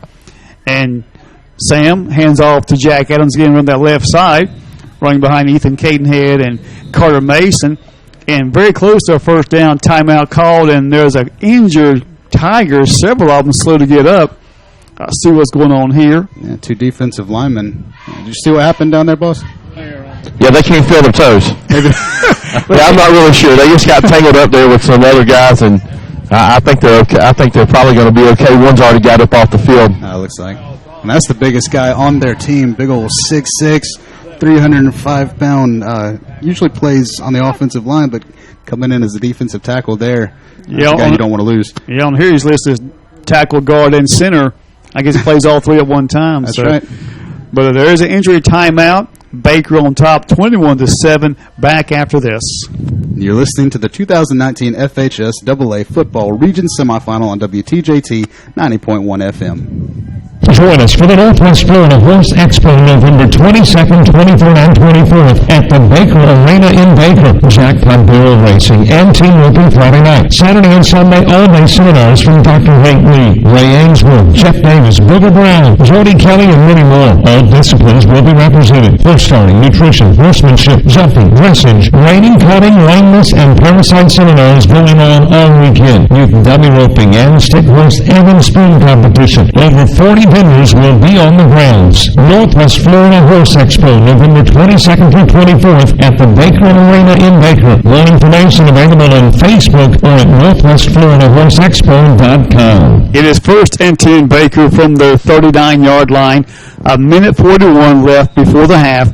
Baker on top 21-7. And now the clock starts, and here we go. Sam under center. Hands off to Joe Brunson. And Joe's across midfield. He makes a spin move and is brought down across midfield. Nice tackle made by number 7. That's Charlie Nichols for the Tigers. And I'm kind of curious what Coach Brunson's going to do here. I mean, he's playing it kind of safe. He was letting the clock run a little bit, but now his team's at midfield. He's still got a little over a minute and a timeout or two in his pocket. Do the Gators try to drive down, make this a 21-point game before the half, or do you play it safe and just kind of let the clock go out? What you think? I think you go for the touchdown. It is second down 2 for Baker. Ball at the Graceville 48-yard line. Sam Croson under Lafier. Hands off to Jack Adams. Jack breaks one tackle, but is brought down quickly by number 5. That is Damian Robinson for the Tigers. Very close to another first down near the 46-yard line, 47-yard line. And it kind of looks like Coach might be content to let this one kind of run out. We're down to almost 30 seconds left. Team looks to be in no significant hurry. Down to Robbie Kolb. Yeah, if Carson hands the ball to Joe Brunson and he runs for 46 yards, it'll be a touchdown. I know John Madden was working with us this year. Oh, man. And Joe bounces off one Tiger, trying to find somewhere to go. And finally, several Tigers ganged up on him back near midfield. And there was a flag. There is a flag, and probably going to be a hold. We've got about 11 seconds to go in this first half. A face mask. And looks like face mask may be the call. Well, now you're really set up. Maybe get close enough, let Ethan try a career-long first long point. Nope, looks like something else. Oh. It's offsetting penalties. Holding against the Gators, face mask against the Tigers. Oh, there you go. Thanks, Robbie. That was the call from the press box as well. Yeah. A lot of work, too. Now I'm sure we'll see the Gators just kind of let this one go out last 11 seconds. Well, one more touchdown would give you that kind of feel-good feeling, but you're still about 46 yards away, which is nothing for Joe Brunson or Jack Adams, either one. They have both had long runs this season. That is true. I believe Joe's longest has been a 90-yarder before the punt return. Right. Jack had a 73-yarder against Freeport way back earlier in the season. And they might just take a knee here. I'll let this one go. We'll see. Well, still just a lot of waiting around, seems like on the field, waiting for the white hat to give the signal, and there's the whistle, and here we go. And the clock will start on the snap. And Sam pitch back to Joe Brunson, and Joe finds a hole. Joe's down the sidelines, and he's been forced out of bounds near the 25-yard line. Almost breaks it there. Clock stops at 4.7 seconds, so Seth, still time for one more play. And you got to be aggressive here, I feel like. Yep, he got a good run, got up there, got out of bounds. A great choice by Joe Brunson. I mean, yeah, now you're. I don't know about you. It feels kind of sad to not have that little bit of extra time. I mean, just how well they're able to run. But like you said here, another, what is it going to be, a 20-something yard run would be just a drop in the bucket for Joe Brunson. Exactly. First and 10 from the Graceville 27-yard line, 4.7 seconds. 21-7, Baker on top of Graceville. And now Sam, in the pistol formation, wants to go through the air. He's going for Seth Baxa. It is picked off by Graceville. That is Damian Robinson who has the interception. That is a flag down. Looks like it's going to be holding against the Gators. Yeah. That's going to be your last play of the half. Yeah, there's no time on the clock. Well, that should do it. But, you know, we're talking about before the game, there's a reason why Coach Brunson doesn't pass a lot, because 3 things can happen. 2 of them are bad. Incompletion, interception are 2 of those bad things. We saw one of those bad things right there. That's a good point. It is halftime from Baker. We'll take a 2-minute break and be right back. It is 21-7, and Baker on top. Back after this. For the latest official news about Florida high school sports, including results of all rounds in the 2019 FHSAA Football Championships, visit FHSAA.org, the official website of the Florida High School Athletic Association. That's www.fhsaa.org. Catch live and on-demand postseason coverage of Florida high school sports at www.nfhsnetwork.com. Brought to you by the NFHS Network, the official online partner of the FHSAA. And you're listening to the 2019 FHSAA Football Region Semifinal on WTJT 90.1 FM. WTJT would like to thank Jason Norton and Baker Metalworks for allowing us to bring live Baker Gators football coverage to the listeners of WTJT. Baker Metalworks offers a large variety of colors, and they are all Energy Star rated. We have 4 profile styles with 29 and 26 gauge. We also have delivery available, and all of their materials are Florida product approved. Baker Metalworks is located at 5846 Highway 189 in Baker. They can be reached by phone at 850-537-2010. Thanks again to Baker Metalworks for all of your support here at WTJT. Thank you, Bragney Funeral Service in Crestview, for your support. Bragney Funeral Service is located on Highway 90 East. They are locally owned and operated and provide all the traditional funeral services, including burials and cremations. And the telephone number is 683-9898. 683-9898. Terry Bragney is the funeral director. Again, thanks, Terry, and Bragney Funeral Service for giving to WTJT. Is honored to recognize a donation from Edge Painting Incorporated. Derek and his crew specialize in interior and exterior repaints, pressure washing, cabinet refinishing, wood and concrete staining, just to name a few. Edge Painting Incorporated has you covered. The number to schedule your free estimate is 850-537-2396. 850-537-2396. Owners Derek and Nikki Edge are proud supporters of Baker Athletics. Go Gators! Pastor White and the congregation of Milligan Assembly of God are proud sponsors of Baker Gator football. Our services are on Sunday morning starting at 9 a.m. for Sunday school, 10 a.m. for morning worship, and then we come back at 6 p.m. on Sunday evenings for our Sunday night explosion. Our midweek service begins on Wednesday nights, and it starts at 6:45 for our kids' call ministry, and then 7 p.m. for our evening worship service on Wednesday nights. You can follow us on Facebook, and you can also connect with us on the web at mag.church. On behalf of Pastor White and the congregation of Milligan Assembly of God, we want to say...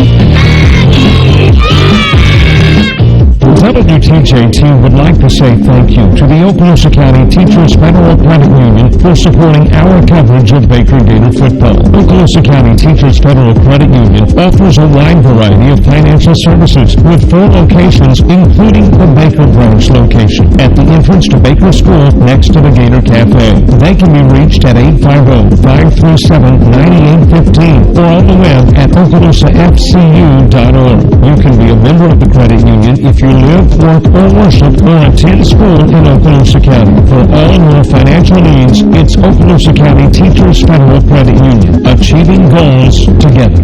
We are proud to acknowledge the support of Whitehurst Power Funeral Home in Crestview. They are a family-owned and operated funeral home, open 7 days a week, and can handle all funeral needs. Plus, they offer advanced planning. Whitehurst Power is also home to the Southern Heritage Crematory. They are located at 436 James Lee Boulevard, and the phone number is 850-682-3052. Owner Andy Powell is committed to caring for you. One of our sponsors this year for our live coverage of Baker Gator varsity football is Wise Equipment in Crestview. Wise Equipment specializes in sales and services of Kubota and John Deere mowers and tractors. They carry Steel and John Deere chainsaws, line trimmers, and blowers. Plus, they have John Deere toys. All products are backed by a manufacturer's warranty. Wise Equipment is located at 1147 South Purdon Boulevard Road in Crestview and can be reached at 850-682-3366.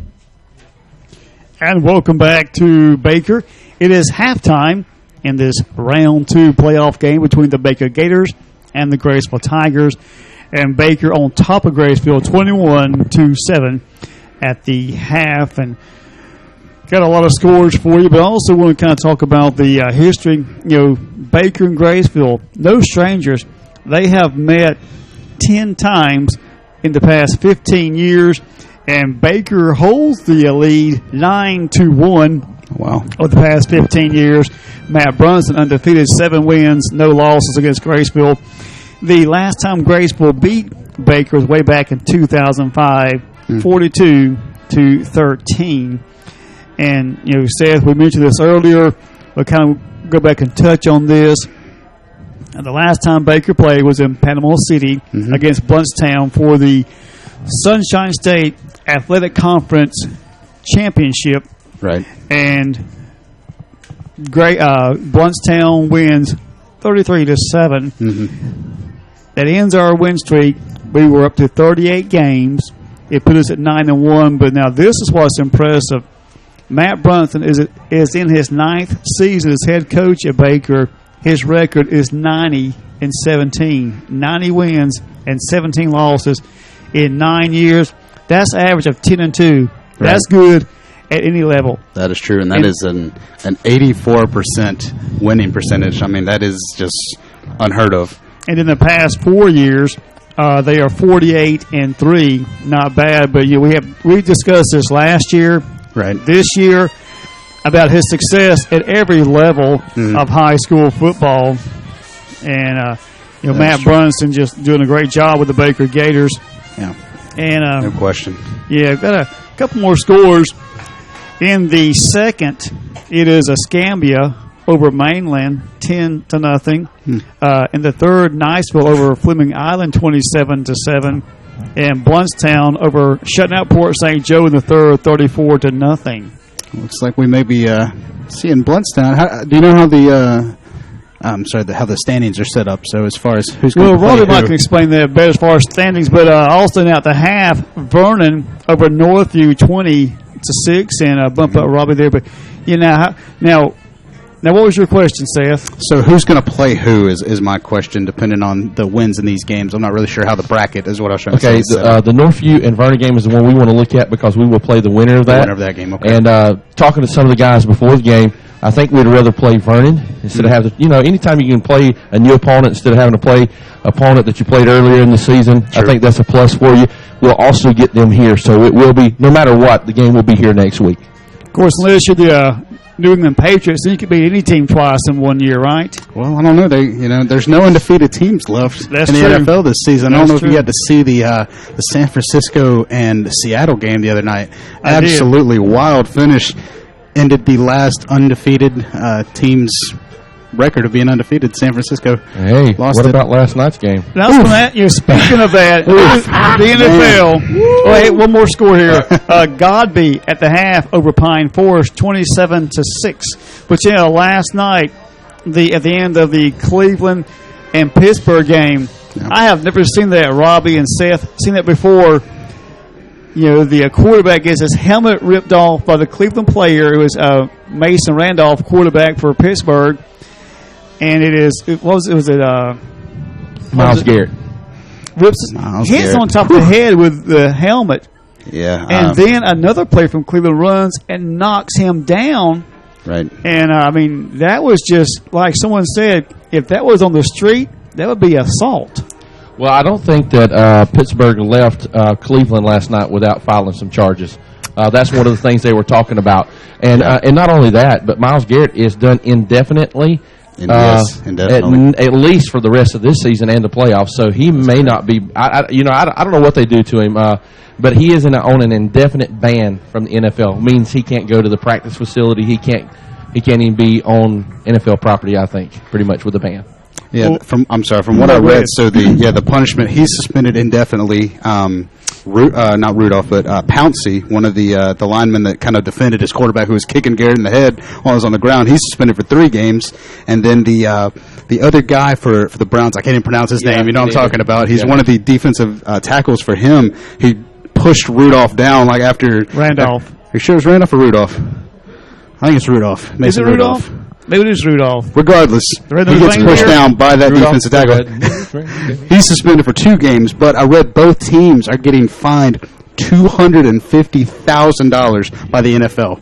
Oh, yeah, both of them. $500,000 of fines total. You know, and if it was as cold there last night as it is here, then it was Rudolph the Red. Ain't that the truth? Well, got another score. Now, this is interesting. Edgewater is losing to Lincoln 17-10. Now, Edgewater is one that beat Graceville last week. Yeah. And now, if Lincoln wins, Niceville is at home next week. So, Niceville, one of the few still undefeated teams in our area. So, that'll be an interesting matchup. But, Baker and Niceville kind of running neck and neck on this season as far as their wins and everything. But, Robbie, your impression of the first half? Well, the Gators lost the coin toss, so they lost the first part of the ball game, but was able to, get a bad punt from Graceville. They went 3 and out. That's what you always want to do when a team wins the toss and they want the football first. If you can get that 3 and out, that puts momentum on your side. The Gators were able to do that, punch it in from 16 yards out on a 16-yard drive, and then and then the big punt return from Joe Brunson, and then you was curious, what will the offense really do when they have to make a drive? And they drove down the field and scored. And so, I like the fact that the Gators get the ball to start the second half. So a good opportunity for the Gators, to get the ball, ground and pound that thing, run some time off the clock, and put this game out of reach.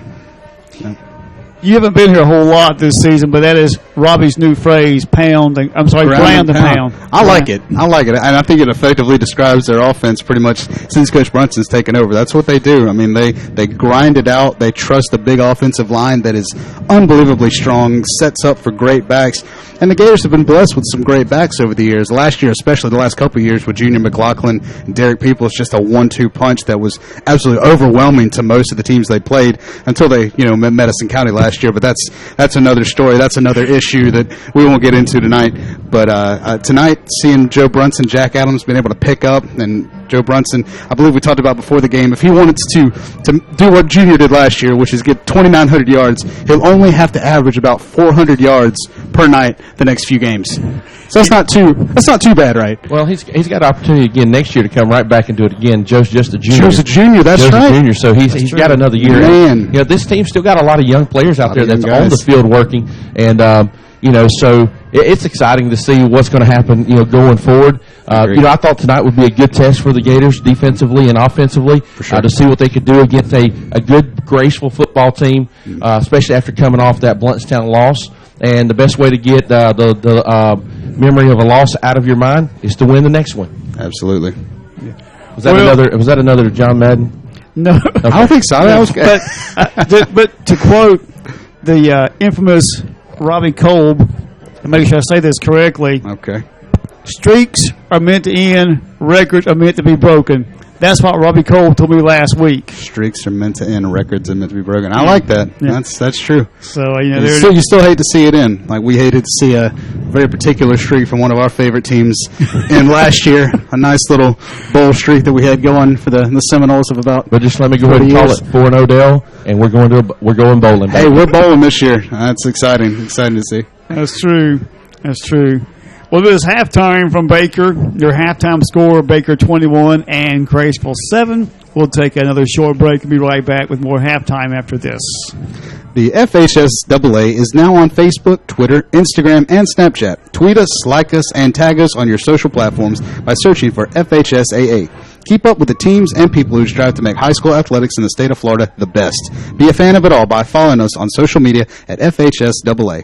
And you're listening to the 2019 FHSAA Football Region Semifinal on WTJT 90.1 FM. WTJT is honored to recognize the support of Adams Sanitation for this ministry. Adams is locally owned and operated and has been for more than 35 years. They offer twice weekly pickup featuring automated trucks. No bagging of trash required. Adams also offers complimentary pickup of small bulk items, appliances, bagged yard waste, plus complimentary service to any church within their service area. They have 65 or 96-gallon rolling cans and pricing plans specifically for the senior 65 and older. The phone number to Adams Sanitation is 537-3282. The website is adamsanitation.com.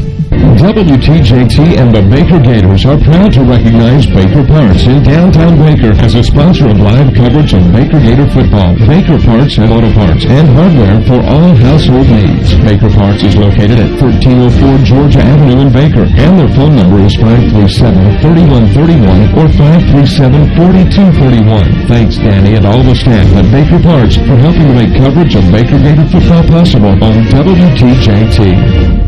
Join us for the Northwest Florida Horse Expo November 22nd, 23rd, and 24th at the Baker Arena in Baker. Jackpot barrel racing and team roping Friday night. Saturday and Sunday all-day seminars from Dr. Hank Lee, Ray Ainsworth, Jeff Davis, Booger Brown, Jody Kelly, and many more. All disciplines will be represented. Horse starting, nutrition, horsemanship, jumping, dressage, reining, cutting, lameness, and parasite seminars going on all weekend. Youth dummy roping and stick horse egg and spoon competition. Over 40 vendors will be on the grounds. Northwest Florida Horse Expo, November 22nd through 24th at the Baker Arena in Baker. More information available on Facebook or at northwestfloridahorseexpo.com. WTJT would like to thank Jason Norton and Baker Metalworks for allowing us to bring live Baker Gator football coverage to the listeners of WTJT. Baker Metalworks offers a large variety of colors, and they are all Energy Star rated. They have 4 profile styles with 29 and 26 gauge. They also have delivery available, and all of their materials are Florida product approved. Baker Metalworks is located at 5846 Highway 189 in Baker. They can be reached by phone at 850-537-2010. Thanks again to Baker Metalworks for all of your support here at WTJT.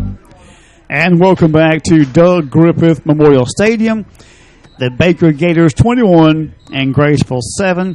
And Stephanie was talking earlier about Joe Brunson and Junior. Mm-hmm. And Junior, through 13 games last year, wound up with 2,920 yards, 80 shy of 3,000. And I recall you and I discussing this. Who's going to not replace Junior, right, but fill in for him?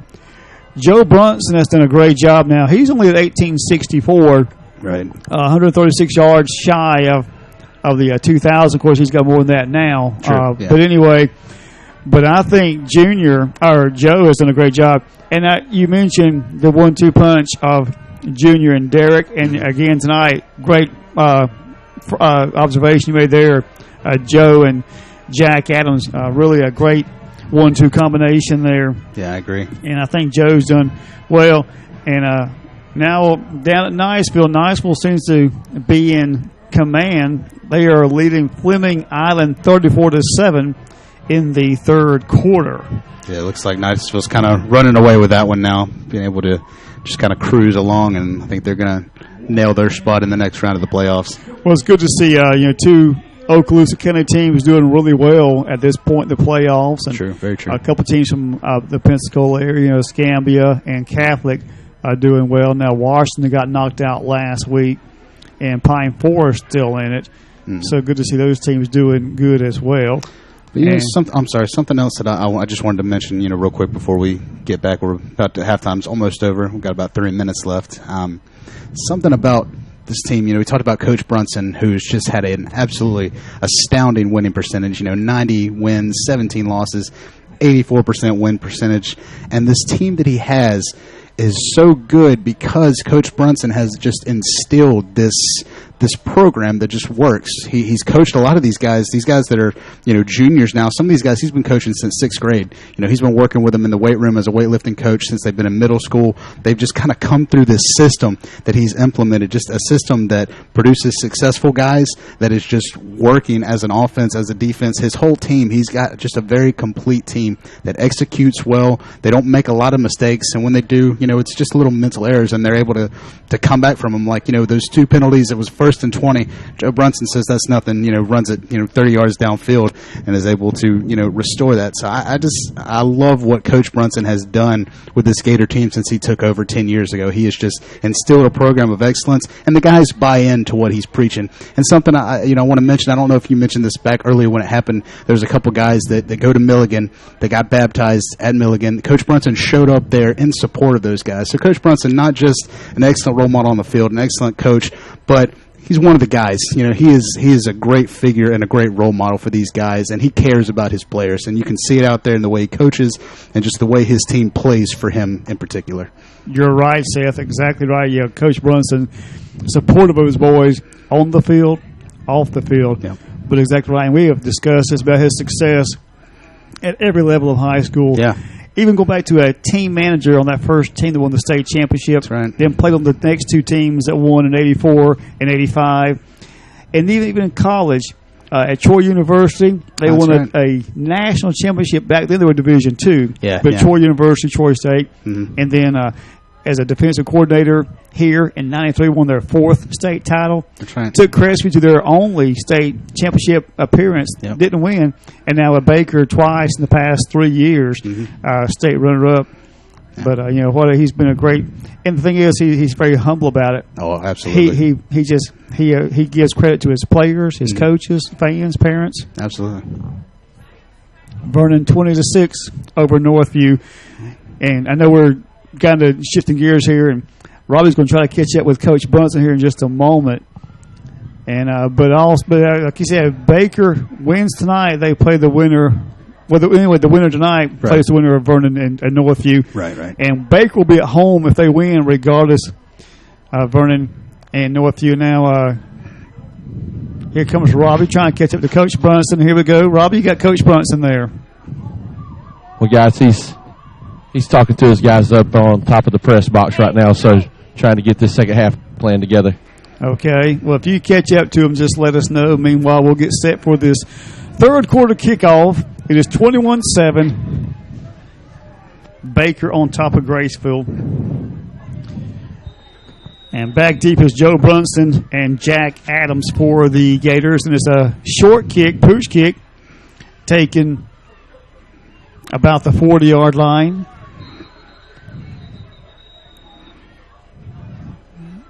And trying to see who, I believe that's Jesse Jordan who took the kickoff, and Jesse able to get out to about the 46 of Baker. Yeah, that just turned into a massive pile of maroon and white trying to move that ball forward, but not a great kickoff for Graceville, and Gators set up almost at midfield, only have to drive about 54 yards here to make this a 21-point game.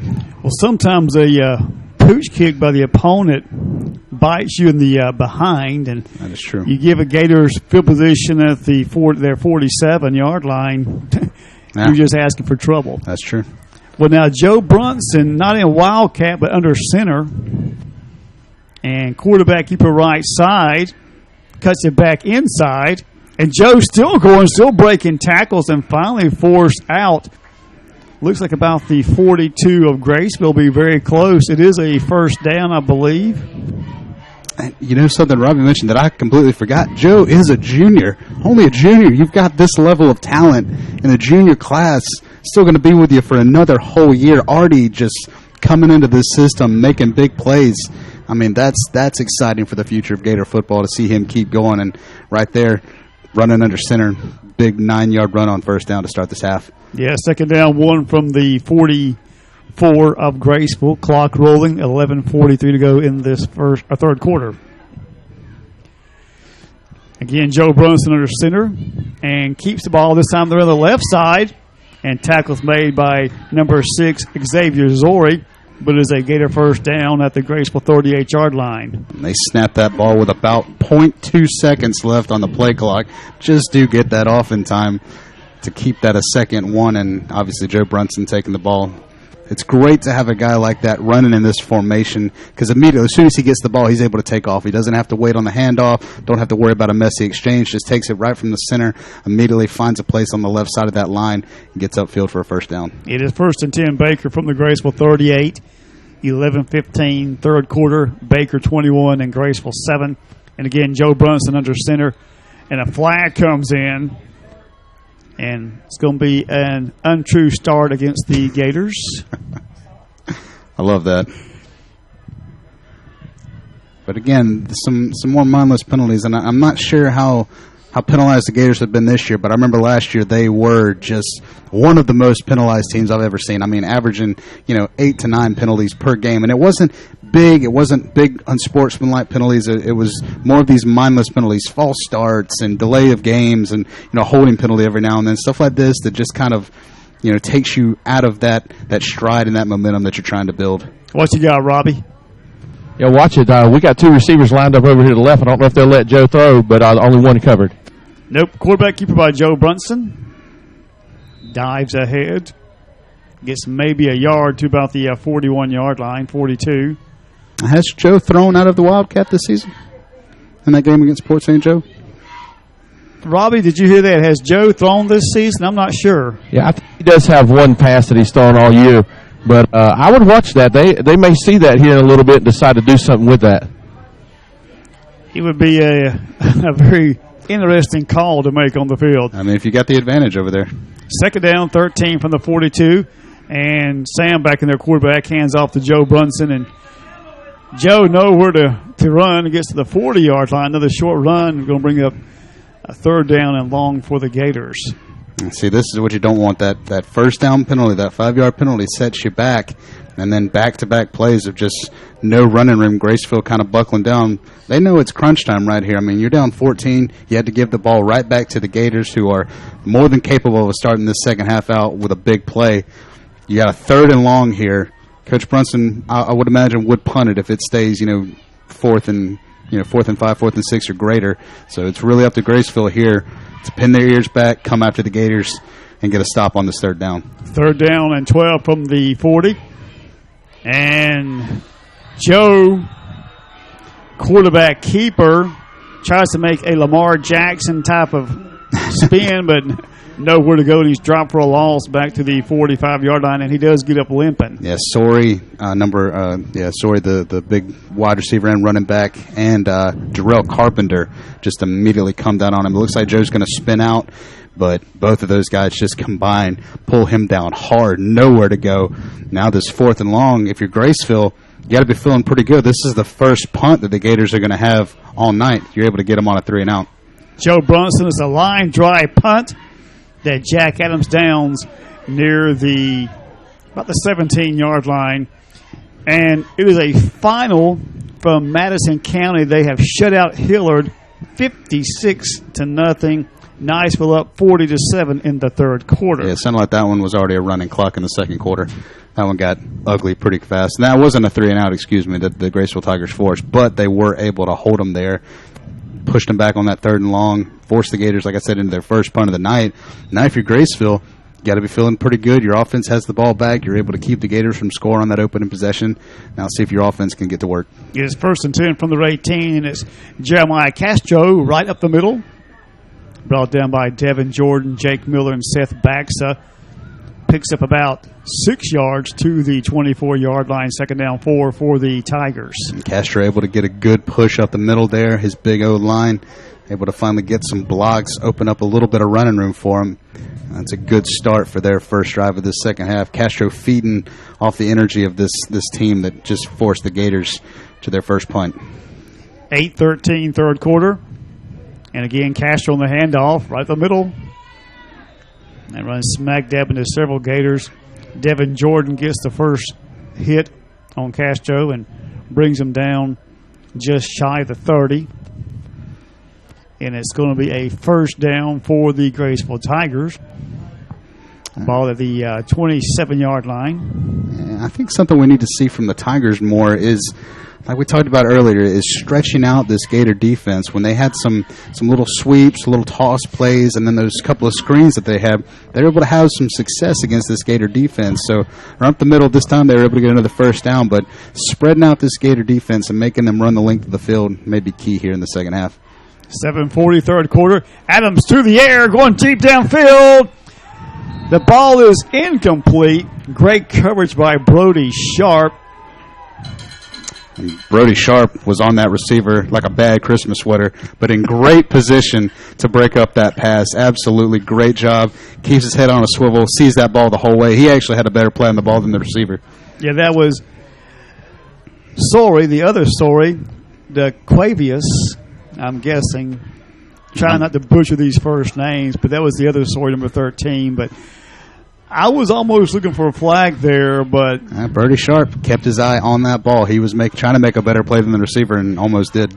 So second down, 10, handoff to Castro, and he's brought down by Jake Miller and Carter Mason near the 30-yard line. Be a short gain of about 2. Now third down, 8 for the Tigers. Yeah, Miller and Mason, great discipline on that defensive front, able to find Castro, and he's not getting very far past that big D line. So third down, 8 from the 30, clock rolling at 7:07 third quarter. Score still 21-7 in favor of the Gators. I do like the decision by Graceville to try to throw that ball deep downfield. Just a good pass, but a better coverage by Brody Sharp to break that up. And now again, we've got a third and long, so Graceville with some more decisions to make, but we'll have a timeout here from Graceville. Yeah, and we got this timeout. Got a couple more scores. Escambia shutting out Mainland 27-0 in the second quarter. And we'll take a timeout as well. Be right back after this.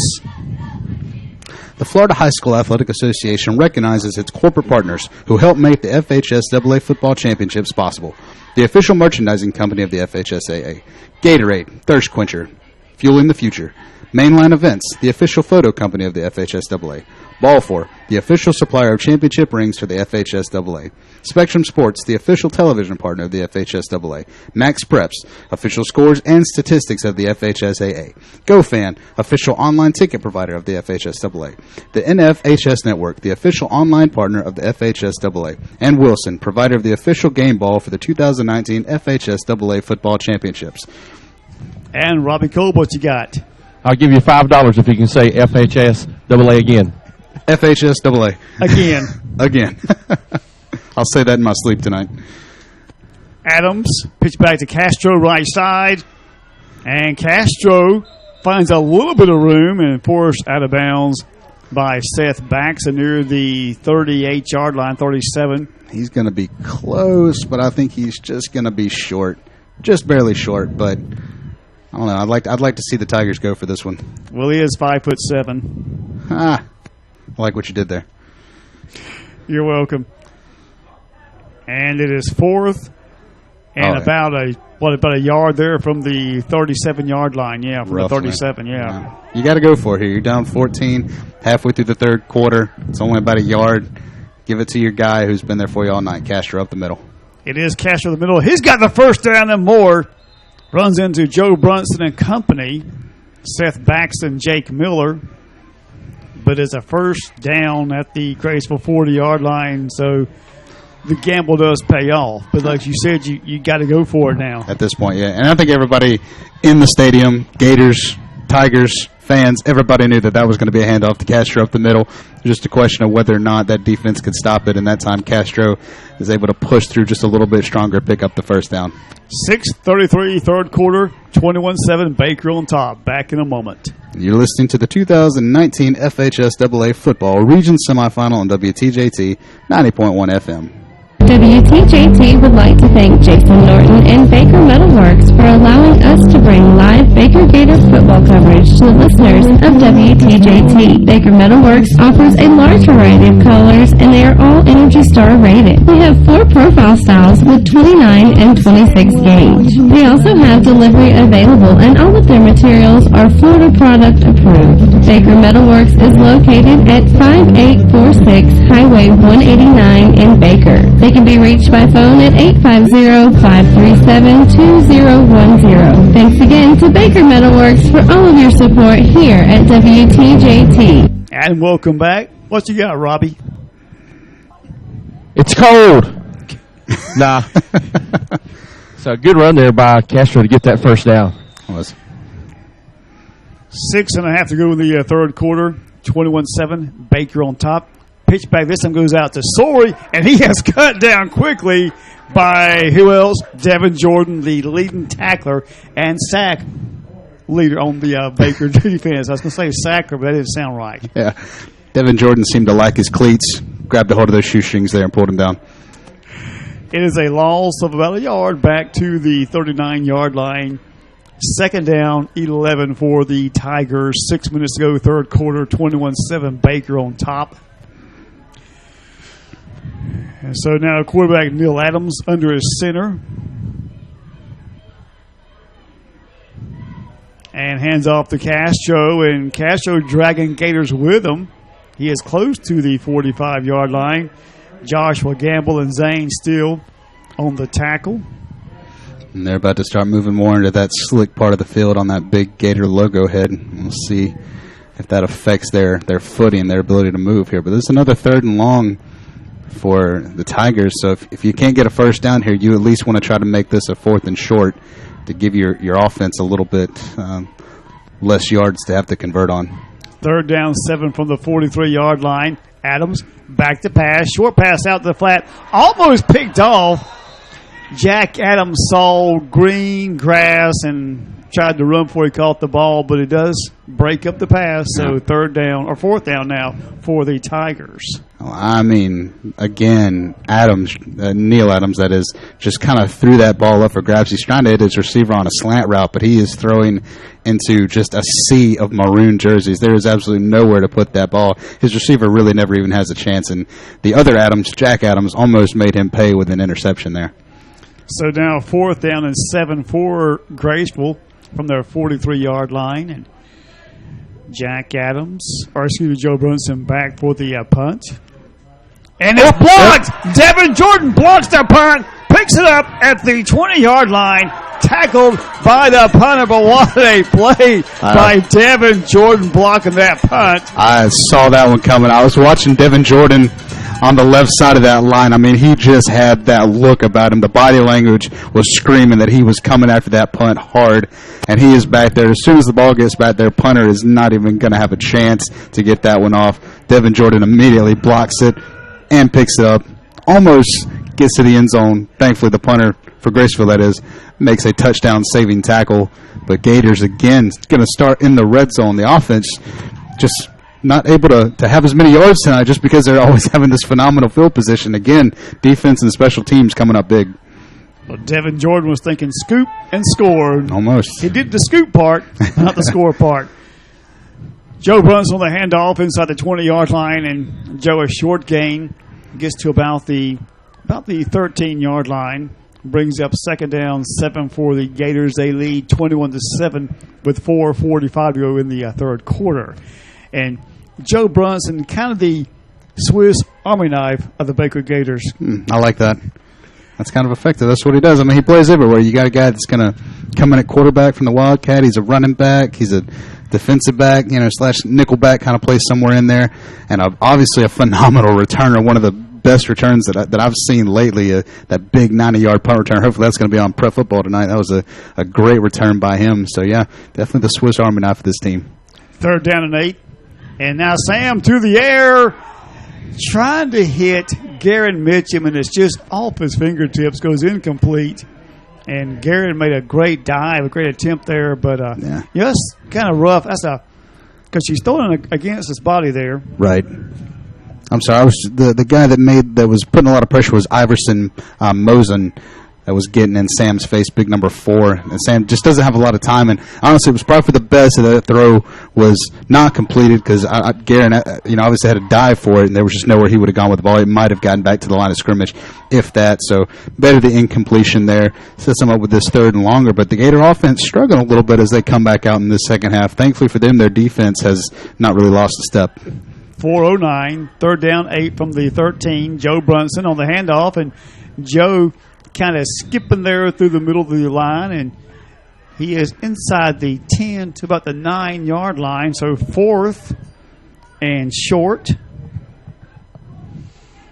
It is 40-14 now, Niceville in the 4th quarter over Fleming Island. I like that little delay handoff there. They're able to kind of lull the defense a little bit, gives Joe enough time to find that hole that the offensive line is opening up. Try to get close here. 4th and short. Let's see. Jack Adams in motion. Sam Croson comes out from under his center. Clock rolling. 3:30 3rd quarter. And now Sam Croson just quarterback keeper. And he finds a hole, and he finds the first down marker inside the 5, close to the 1-yard line. Great run by Sam Croson. He almost found that last little line of grass that would have got him into the end zone, but a great run by Sam, doing it himself, getting that 4th down conversion. That's the second 4th down conversion that Sam Croson's made on his own tonight. Good point. It is 1st and goal, the ball about the 1-yard line of Graceville.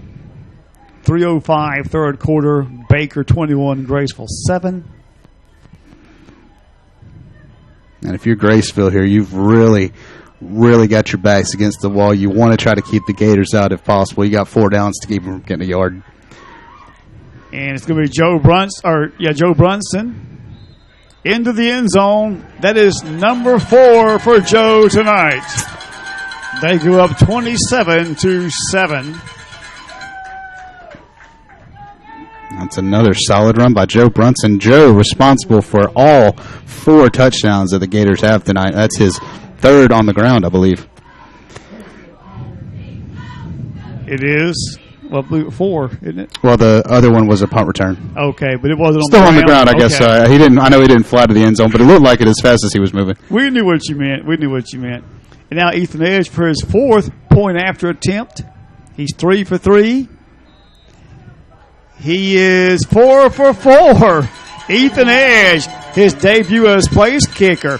And your new scorer, Baker 28, Graceville 7, back after this. You're listening to the 2019 FHS AA Region Semifinal on WTJT 90.1 FM. Thank you, Brackney Funeral Service in Crestview, for your support. Brackney Funeral Service is located on Highway 90 East. They are locally owned and operated and provide all the traditional funeral services, including burials and cremations. And the telephone number is 683-9898. 683-9898. Terry Brackney is the funeral director. Again, thanks, Terry and Brackney Funeral Service for giving to WTJT. Baker 28, Graceville 7, 2:44 to go in the 3rd quarter, 28-7. And Ethan Edge making his debut as place kicker tonight. 4 for 4 on point afters, and Joe Brunson 4 for 4 on touchdowns. Man, getting it done out there tonight. Jesse Jordan comes into the lineup a little bit late. Waiting for the whistle, and there it is, and here we go. And it's a short kick, not so much a pooch.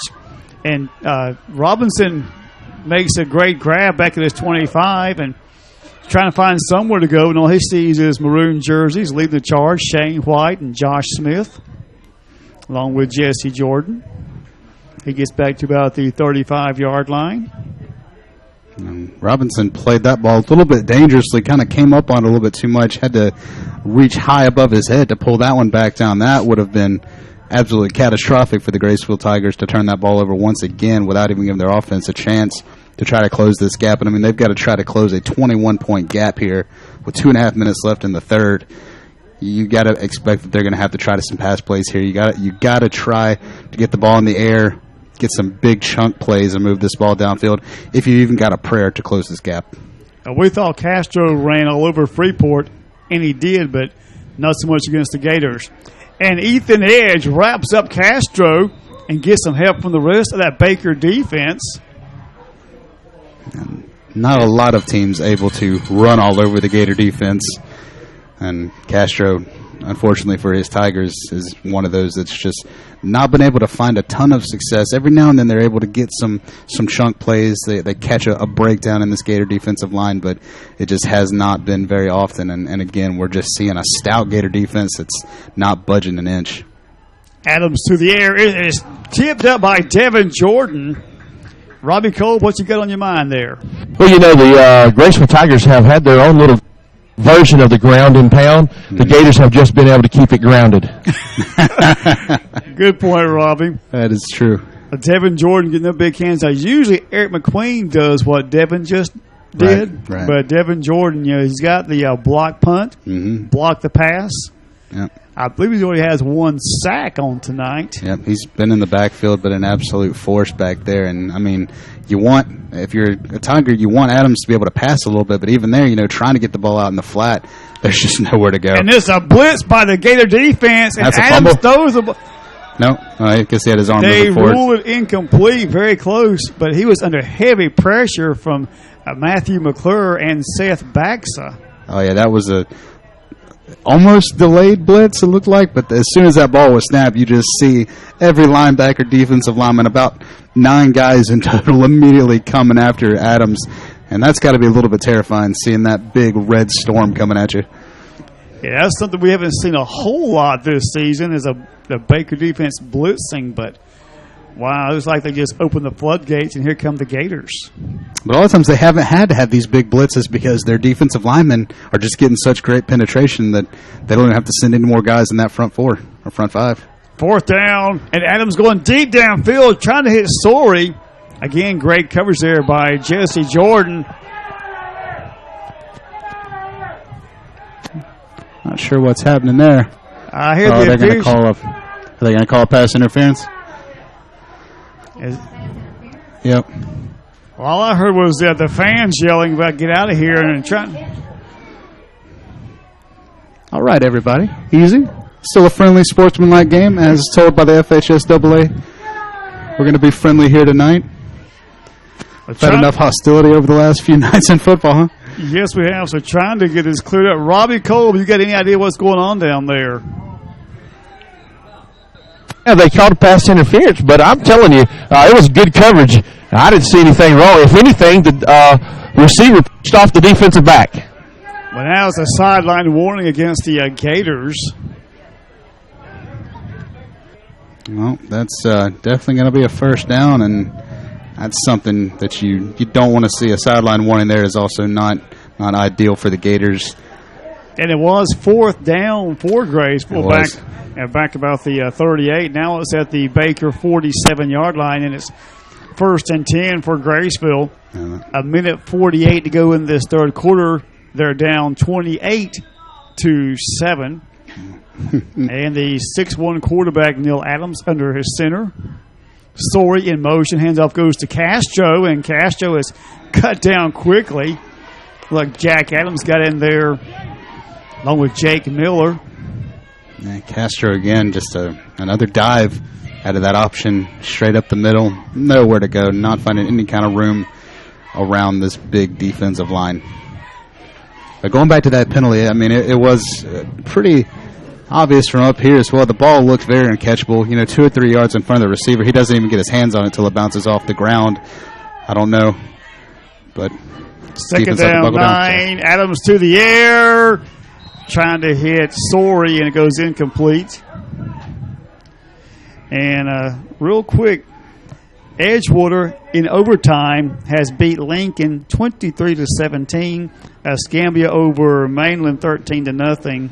Didn't Lincoln have a 17-0 lead on them earlier? 17-10 or something like that. Something like that. Yeah. So Edgewater with the comeback. And Niceville 47-14 in the 4th over Fleming Island. Yeah, Fleming Island can go ahead and warm up the buses, it looks like, over there. That's good, Seth. That's real good. Pitch back goes to Castro left side, and he is hit by Joshua Gamble. Just wraps him up, brings him down. Devin Jordan gets in there to get a little bit of credit as well, but this Baker defense, maybe some resentment against that pass interference call, and I put that in quotation marks. Certainly. But it is now 4th and about 13. The ball back at midfield. Yeah, but there's a reason we're not the Zebras down there. So let the shirts don't fit. The shirts don't fit for one thing, but respect their decision. So now the Gators just have to play hard, and it looks like immediately. I mean, they've come back, and I'm just punching the Tigers in the face. This 4th and long that they're going to have to go for. 28 seconds. Pitch back goes to Castro. He goes downfield, hits his man. That is number 34, Luke Blackman. A little razzle dazzle. What you call that, pitch back or flea flicker or something. And tackle is made, touchdown saving tackle. I believe Jack Adams made that tackle. Yeah, Jack Adams having to chase him down. Who was the big guy? That was big number 38? Luke Blackman. Luke Blackman. Number 34. 34, excuse me. Yeah, big guy, big tight end type. I like the play call a lot. That's good trickery. They got the Gators kind of lulled in, expecting that run, expecting that little toss play, and Blackman's able to find some room out there, and his running back hits him. 1st and 10 inside the 20-yard line, and this time Castro and the Powell still moving forward, and I believe Devin Jordan brings him down, but it's a gain to about the 13-yard line, and that's going to wrap up the 3rd quarter. And what a way to end it on a great little trickeration by Graceville. Yeah. 2nd down and 7 or 6 around the 15-yard line. That's the end of 3 quarters. At the end of 3, Baker 28, Graceville 7, and back after this. And you're listening to the 2019 FHSAA Football Region Semifinal on WTJT 90.1 FM.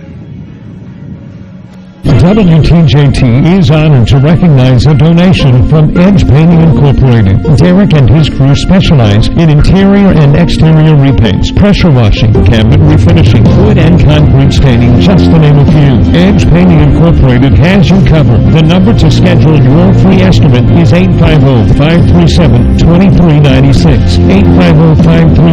850-537-2396. Owners Derek and Nikki Edge are proud supporters of Baker Athletics. Go Gators! For the latest official news about Florida high school sports, including results of all rounds in the 2019 FHSAA Football Championships, visit FHSAA.org, the official website of the Florida High School Athletic Association. That's www.fhsaa.org. Catch live and on-demand postseason coverage of Florida high school sports on www.nfhsnetwork.com. Brought to you by the NFHS Network, the official online partner of the FHSAA.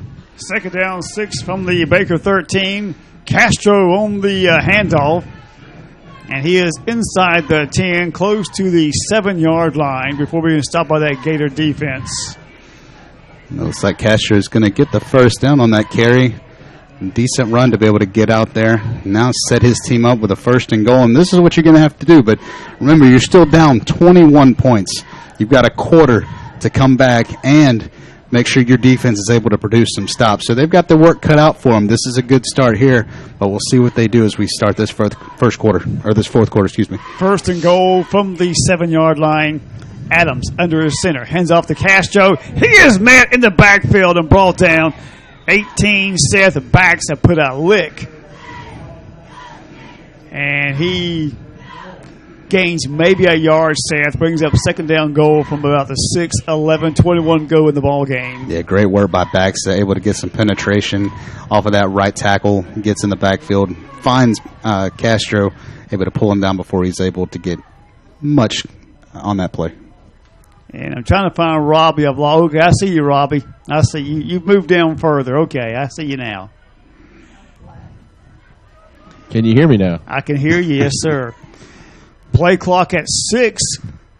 And now quarterback Adams under his center rolls out to pass. Under pressure, he gets the ball off. It is incomplete. Zane still in the face of Neil Adams. And he gets the ball off, and lucky that ball went incomplete. Almost picked off by the Gators. Again, Adams trying to make something out of nothing. Really has no time whatsoever once he gets the ball and tries to roll out on that bootleg. There's just really nowhere for him to go with it. And again, makes a very dangerous decision to just kind of throw that one up in the air. Almost picked off, But again, he's very fortunate that he's going to retain possession. Now 3rd and goal. Obviously 2 more downs to try to get in the end zone. And clock rolling at 10:44 left in this ball game. And as Castro dives straight ahead, maybe a yard pickup just inside the 5-yard line, and got a couple of scores here in the 3rd. Vernon over Northview 28-6, and it's a final in Bluntstown. They shut out Port St. Joe 34-0. So looking like Vernon may be coming to Baker possibly next week. Still a lot of time left on this game. Yeah, sure. Yeah, but anyway, here we go. 10:07 to go in the ball game. It is 4th and goal. Adams back to pass, going for Sorey. He's got him in the end zone. Touchdown, Graceville. Great coverage by Brody Sharp, but Sorey just a little bit taller, gets those hands up and brings it in. Really a great catch by Sorey there in the end zone. Yeah, and credit Adams with throwing a pass that only his receiver could catch. He puts that high enough. He knows that his big receiver in the end zone has the height advantage over Sharp.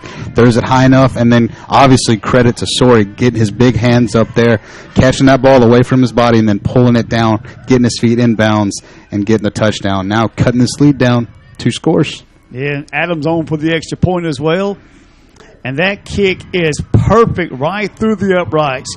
9:58 left in the ball game. Your new score, Baker 28, Graceville 14. Back after this. And you're listening to the 2019 FHSAA Region Semifinal on WTJT 90.1 FM. Pastor White and the congregation of Milligan Assembly of God are proud sponsors of Baker Gator football. Our services are on Sunday morning starting at 9 a.m. for Sunday school, 10 a.m. for morning worship, and then we come back at 6 p.m. on Sunday evenings for our Sunday night explosion.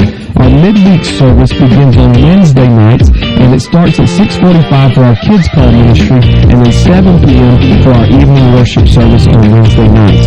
You can follow us on Facebook, and you can also connect with us on the web at mag.church. On behalf of Pastor White and the congregation of Milligan Assembly of God, we want to say 9:58 left in this ball game. Baker 28, Graceville 14. And Graceville now kicking off to the Gators. Jack Adams and Joe Brunson not playing real deep. It is a short kick that Jack takes at the 35, the 40, the 45, the 50. And Jack's trying to make something and goes about 17 yards inside Graceville territory. So, I guess Jack didn't get the memo about calling for a fair catch on because. Well, the danger is if that pooch kick is more of a line shot, you don't have time for your runners to get down there and try to make a tackle. So Adams gets the ball immediately, and he's got room to run. He says, why not? I'm fast. I'm a back. I can take this ball. Takes it upfield, gets immediately in Graceville territory. So already Graceville backs against the wall. Their defense has to. There is no question here at this point. They have to get a stop and get the ball back to their offense. And that was a line drive kick, you're right, and a great return by Jack Adams. A ball officially at the Graceville 49. Croson hands off to Joe Brunson, and he is brought down the backfield by number 1, Jarrell Carpenter. Yeah, great work by Carpenter, able to get there in the backfield, get around that big O-line, and find Brunson, wrap him up, pull him down. Yeah, Carpenter has 46 tackles, or solo tackles, 7 assists this year, so he is one of the leading tacklers for Graceville. No gains, 2nd down 9 from the 48-yard line, but the clock is the main thing now. 9:22 to go in this ball game. And the Gators obviously have no problem with running this clock down. I'm sure they'll let the play clock dwindle down to about 1 second every time now before they snap it. Niceville 47-22 in the 4th. And it's a handoff to Joe, or actually quarterback keeper Sam Croson fakes the handoff and keeps it, and running behind Baxa and Brunson, and he is brought down about the 42, about a 6-yard gain there, 7-yard gain, 3rd down and 3. Definitely fooled me. I thought Baxa had it, then I thought Brunson had it, and then you see Sam coming able to pick up several yards on that second down, give them a 3rd and short to work with. Yeah, 3rd down, about 3 yards from the Graceville 42. 8:30 left in this ball game. Your Gators on top, 28-14. Sam Croson under center. Jack Adams in motion. Now Sam comes back from under center, looks to the sideline. And you got 2 seconds on the play clock. Better call a timeout, and they do.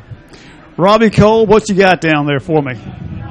Well, guys, this is important for the Gators. Just keep that ball moving. And here's something that I don't think that the Gators have been behind the 40-yard line, but maybe one time tonight on their side of the football. I think you're right. Yeah. I think you're right, Robbie. Yes, sir. 8:17 left in this ball game. Baker 28 and Graceville 14. Take a short timeout and be right back. Football fans, the best games are yet to be played. Make plans to attend the 2019 Florida High School Football State Championship games. The intense 1A to 3A action takes place at Gene Cox Stadium in Tallahassee, December 5th through the 7th, and 4A to 8A will be at Daytona Stadium, hosted by DME Marketing, December 11th through 14th. Tickets start as low as $12. Come out and watch the best in Florida high school football play. Visit the FHSAA website at fhsaa.org for more information.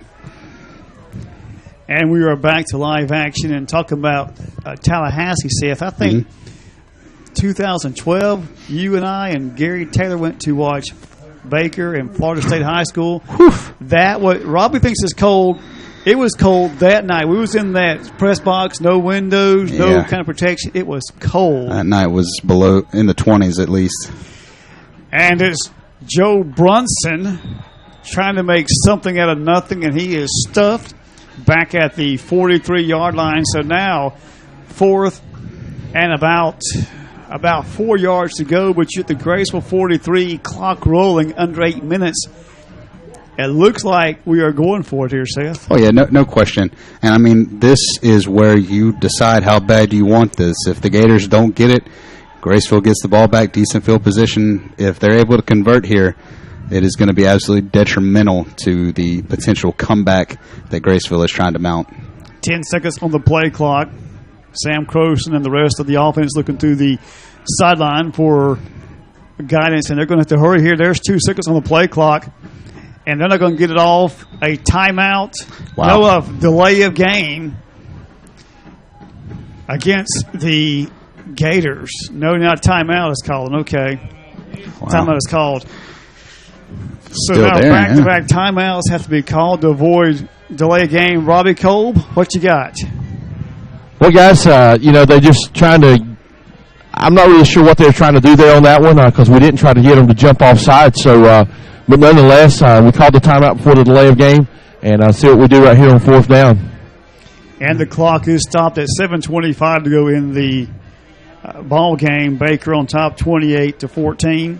It looks like they may be trying to punt this one based on where guys are moving, and it looks like that's what they're going to do. Coach Brunson's going to take a safe play. He trusts his defense that has played well all game. He's going to let them come back on the field and try to keep Graceville out of the end zone. And I like that play call there. I like that. It is 4th and 4 from the 43 of Graceville, and Joe Brunson back in punt formation. Castro at his 20-yard line. Good snap. Good punt. Kicks it away from Castro. Bounces inside the 30-yard line and rolls down and is down by Jake Miller just inside the 20-yard line. So, yeah, good point, Seth. Go there for the safe play. Like you said, your defense has done great all night long. Yeah, absolutely. I mean, now Graceville is going to have to put together an 80-yard drive to try to score here. I mean, they've got 7 minutes, 15 seconds to score 2 touchdowns just to push this into overtime. And they have to keep the Gators out of the end zone at the same time. I mean, they have their work cut out for them. I mean, it's definitely not impossible. We've seen crazier things, but I mean, this is definitely a stout obstacle to overcome. And I'm curious what they're going to do here on 1st down. Hand off to Castro. He breaks through the line, and then he is caught by the turf monster down about the 32-yard line. But that's a 1st down run for Castro. And Seth, a break for Baker because there was no one in front of him. No, they would have had to catch him from behind, but he slips down there. So it's a 1st down run, but at least it's not a touchdown run. And it's 1st and 10 Graceville from their 33-yard line, looks like. And the clock rolling. We're at 6:55 left in this ball game. Baker on top 28-14. Yep. Quarterback Neil Adams hands off to Castro, and I don't know what it looked like. Devin Jordan just got in there and broke all kinds of, just stopped that play completely right in his tracks. It barely looked like the offensive line was able to get a hand on Jordan before he's in the backfield and wrapping up Castro to the ground. But on that previous run, like you said, I mean, if Castro doesn't slip in this swampy field, Tigers just have trouble keeping their footing, in a Gator swamp. But he's, pulled down. If he doesn't get pulled down, I mean, immediately there you've cut the deficit to a touchdown and you're really in this game. And it's Castro again off the right side and brought down near the 35-yard line. Robbie Kolb, you got something to say down there? Well, guys, Seth alluded to it. It's the advantage of playing in the swamp. There was no reason for him to go down, but the swamp monster, whatever you want to call it, the turf monster, reached up there and grabbed that. 100%. Yeah, swamp monster. I like that better than that works. Turf Yeah, for here especially. That's a good one, Robbie. That's the best one you've had all year long. Sawyer on the left side trying to find somewhere to go, and nothing but Gators there, and he is finally forced out of bounds by Jack Adams. Yeah, sorry, just not a lot of space to run out there on that edge. I do like the play call to toss. Again, try to stretch out this Gator defense, but he's still not able to find a ton. And, you get that first big run from Castro, and now these back-to-back-to-back runs just not able to pick up quite as much. Now you're 4th and long. Obviously, any possession here is 4 downs. And so they're going to have a long 4th and 6 to try to overcome. 4th and 6 from their 38-yard line, and the clock stops at 5:37, 4th quarter. Baker 28, Graceville 14. Now Neil Adams under center, rolls right, looking to pass. In his face is Devin Jordan. He gets the ball off, and a great diving catch by Zori. Wow. At the 20-yard line. Brody Sharp, Jack Adams back there, but Seth, give credit where it's due. Sawyer made a great diving catch. That was like an NFL-type catch. That was a top 10 catch right there. I mean, sorry, full extension. His quarterback, again, credit Adams, putting the ball where only his receiver can make the catch. Sharp is in good coverage, but that ball is just so far out in front. Sawyer has to dive for it. He gets those big hands up underneath it, pulls it to his chest. No chance he's going to drop that ball, picks up the first down. That is a huge 4th down conversion for the Graceville Tigers. And now you're starting to, the wheels are turning. You're thinking about what you're going to have to do in this next 5.5 minutes if you want to put together this comeback. And I think we're in for a very exciting last 5.5 minutes of this 4th quarter. Robbie Kolb, what you got? Well, guys, the P announcer got it right on our side. There was a huge push-off right before he dove for that to make that catch.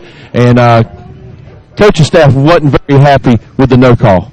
Well, since Robbie said that, I noticed that too, kind of a push off on the wide receiver on Sorey. Yeah. Got away with it this time, but it's missed. Yeah, but anyway, so it's 1st and 10. Graceville right at the 22-yard line. Looks like Castro right side, nowhere to go. Devin Jordan has got him down. Also, Joshua Gamble and Jake Miller force him back, push him back to about the, I feel like a cheerleader. Force him back, push him back. Anyway, but back to about the 25-yard line. Going to bring up 2nd down and 13. I think if you're Graceville, that's not what you want to do right here. I mean, you see how much time you got now. You're under 5 minutes. It is the passing game. It's some of these big plays downfield, spreading out the field that may make the difference. Adams rolls left. Good protection. Goes downfield. He has Sorey. Touchdown, Graceville. Yeah, that was way easy. Adams had all the time in the world. Maybe the first time tonight that he's had decent protection where he could actually look downfield, hits his man on a perfect post route, and Sorey, again, with the great hands, able to get in the end zone, breaks away from, I believe that was number 1. He's able to break away from Jesse Jordan, and Jordan just doesn't have a chance to make a play on that ball. And now Graceville, 4.5 minutes. They're going to cut this lead potentially down to 7 points, pinning this extra point. Well, your quarterback, Neil Adams, is also the place kicker. Good snap, good hold. Ball is up, and it is good. 4:38 left in this ball game. Baker 28, Graceville 21. Robbie Cole, what you got? Well, guys, 4 minutes and 38 seconds. I think you probably ought to watch you kind of scrimming that kick there all night long, just real short. Yeah. And that they get a hand on the football and take care of the football right here and get the possession. For sure. Well, Seth, Graceville, they have come back down 28-7, 28-21, 4.5 to go in this ball game. Yep.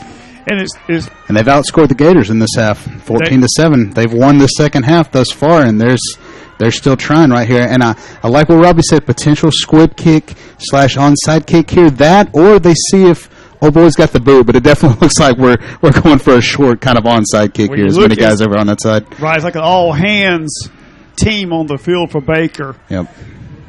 Let's see. So here we go.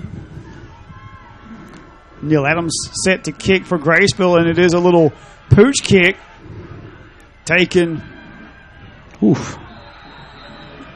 by Seth Baxa, and he returns it, and he pays for it at the 45-yard line. But now this is where Baker has got to just run that clock and take control here. What you got? I'm sorry, I was looking. That was big Jarrell Carpenter, that big number one who has just become a force in this second half of this Graceville Tigers defense, and they're coming up on special teams. Baxa's looking for more downfield. Looks like he may have some space, and then Carpenter just out of nowhere absolutely nails him into the ground. So great work by Carpenter, but yeah, as you said, the Gators really have to do it here. They're known for the old ground and pound, as the man down there would say, and so that's what they have to do this last 4.5 minutes. You got to grind out that clock. 1st and 10 from their 45-yard line. Pitchback goes to Joe Brunson on the right side. Joe's across midfield. 45, 40, and he is forced out of bounds. Close to the Graceville 40-yard line. A good run by Joe Brunson. A positive run, first down run, and so Baker moves the chains. And how do you deflate a defense that is riding so much momentum? Just like that. Toss play to Joe Brunson. Let him find some room out there on the edge. Get him in space. He's going to make you pay every single time. And right there, gets into Graceville territory, almost to their 40-yard line. Graceville, this is it for them. This is do or die. Farther we get down now, and I believe the Gators may have one timeout left. Graceville maybe with two. They may have all three of their timeouts left this half. I'm not sure. So 14-yard run by Joe. 1st and 10 Baker at the Graceville 41. Clock at 4:26. Baker by 28-21 now. False start. Flag. Untrue start. That's our true start. Yeah. Yes, correct. See that from up here. Yeah, like the guard. I'm not sure who's the guard on that. But he jumped just a little bit early. Got a little bit antsy. Right guard or left guard? So there's the right guard. Right guard. That is Vaccarello. Correct me if I'm wrong down there, boss man. That would have been, yes, Vaccarello. I think actually Vaccarello and Oglesby both jumped at the same time. There you go. And those are two of your best blockers. Joe likes to run that right side. Of course, you got two good ones on the left-hand side, too. Yeah. Caden Head and Carter Mason, and the center, LaFear, anchoring that offensive line. So now it is 1st and 15 back at the 46. And handoff goes to Seth Baxa. And this time he does bust through. Gets almost to the 40-yard line. About a 6-yard run brings up 2nd down for the Gators. Yeah, good run by Baxa, just taking it right at the middle. Basically, at this point, the Gators in this run game are going to take what the defense are giving them. They gave them that little bit of run up the middle. They'll take it, pick up an easy 6 yards, quote-unquote easy. That sets them up pretty well. They get back the penalty yardage at least, and then a little bit extra. And just to let you guys know, Niceville moves on to next week's playoff. They have defeated Fleming Island 47-28. 3:45 left in this ball game, 28-21. Baker on top. 2nd down and 9 from the 40. Pitchback is to Brunson. Brunson trying to find somewhere to go and brought in after a short gain. And a lot of slipping, sliding. And you saw who found him. Big number 6, one of the Sorey brothers, or cousins. Not sure if they're related. Yeah, that's Xavier Sorey. Xavier Sorey finds Joe Brunson back there, not fooled on that toss play, not letting him get that leverage around the outside edge. Good eye discipline, follow that ball the whole way. and making sure he's contained. So another short run on second down. This is going to be a 3rd and long, and I got to imagine here, should Graceville get a stop on this 3rd down, the Gators may elect to go for it on 4th down here. It's crunch time. We're under 3 minutes now. We're getting really close to that point where, you got to make a play. Somebody's got to decide who wants it more. 3rd down, 8 inside the 40. Handoff goes to Joe Brunson, and Carpenter brings him down Who else? in the backfield. Who else? And the clock is still rolling, 2:44. Baker 28-21. I think if you're Graceville, you got to call one of your timeouts. You still got a few left. You got to go ahead and call one here. And I believe they are going to call a timeout. You got to give yourself a chance here and calling a timeout. It's going to set you up. The Gators will probably. They might punt on this one. They might try to pin them deep. Brunson's got a decent leg and good accuracy with it. He could potentially pin them inside their own 10-yard line from this potential field position. So I think the safe bet here is to punt. Trust your defense. Your defense has done really well this season. They're struggling a little bit in the second half. They've lost a step or two. The Tigers have exploited some weaknesses in the secondary. May have got a little bit of help, but we'll see what they decide to do here on this 4th and down. It is 4th down and 9 for Baker. The ball just inside the Graceville 40-yard line. 2:32 left in the ball game. Baker 28, Graceville 21. Graceville fired up now. The momentum, I guess, is definitely on their side. Huge shift for sure. And Joe Brunson is in punt formation. Castro back about his 15 for the Graceville Tigers. And the Whiteout holding up his hands. They're counting players, making sure that we got enough on our side. And we are missing. We are missing somebody now. Jesse Jordan comes in to fill that last slot. Come on, fellas. Play clock is stopped at 25. So now here we go. 4th down, punt formation for the Baker Gators. That's a low snap. And a terrible punt by Joe, and it rolls. It hits the Graceville play. That ball's still alive. It's still loose, and Baker recovers. Baker recovers the punt. Punt inside the 30-yard line. Trying to see who that is. Was that Vaccarello, Robbie? Unbelievable. I'm trying to see. Well, wow, what a horrible punt by Joe. Bounces off a Graceville player. He can't get it. And I was trying to see, Robbie, did you see who recovered that? Was it Vaccarello? Yeah, guys, I don't know who recovered it. I just got excited because we recovered it. Good enough for me, Robbie. But anyway, Baker does recover on the far side. Wow. And so, wow, what a break. That was Matt Brunson's plan. That was the plan, yeah. Yeah, that was in his play. That's like play number 564. He told Joe, kick it off the Vernon defender's hands. Graceville. Make sure you got, I'm sorry, Vernon, Graceville, yeah. You know what I'm saying. Kick it off his hands, let your team recover. Wow. 1st and 10, Baker inside the Graceville 30. Sam Croson hands off to Joe Brunson. Joe, a short game, but still keeps that clock running at 2:15. And now, all of a sudden, Graceville all excited and pumped up, and now that's like taking a pin and popping a balloon, and now they're kind of deflated on that side. But you could see it wash over on that opposing bleachers over there. Just the entire cadence of every fan over there just downcast immediately upon seeing the Gators recover that. I mean, what a crazy turn of events. I mean, your defense gets that big stop. You force them into a punt. It looked like Sawyer was about to block that punt on the edge, and he might have even got a hand on it on Joe's punt. And then it looked like, I guess, one of the Graceville players, he was trying to decide whether he wanted to pick it up and run or dive on it, and just not even able to get it in his hands. It bounces off of him. Gators, very fortunate to recover. Yeah, bounced off him and rolls towards the Baker goal line. But bad direction for sure for them. But yeah, you're right. That ball was almost blocked by Graceville. Yeah. A timeout taken by Baker. 1:34 to go. They lead by 7. Back in just a moment. You're listening to the 2019 FHS AA Football Region Semifinal WTJT 90.1 FM. WTJT would like to say thank you to the Okaloosa County Teachers Federal Credit Union for supporting our coverage of Baker Gator football. Okaloosa County Teachers Federal Credit Union offers a wide variety of financial services with 4 locations, including the Baker branch location at the entrance to Baker School next to the Gator Cafe. They can be reached at 850-537-9815 or on the web at OkaloosaFCU.org. You can be a member of the credit union if you live, work, or worship or attend school in Okaloosa County. For all your financial needs, it's Okaloosa County Teachers Federal Credit Union, achieving goals together. 2nd down, 9 for the Gators. Inside the Graceville 30-yard line. 2 receivers split wide right, Arias and Morrison. Joe Brunson in the backfield with Baxa. Sam Croson under center.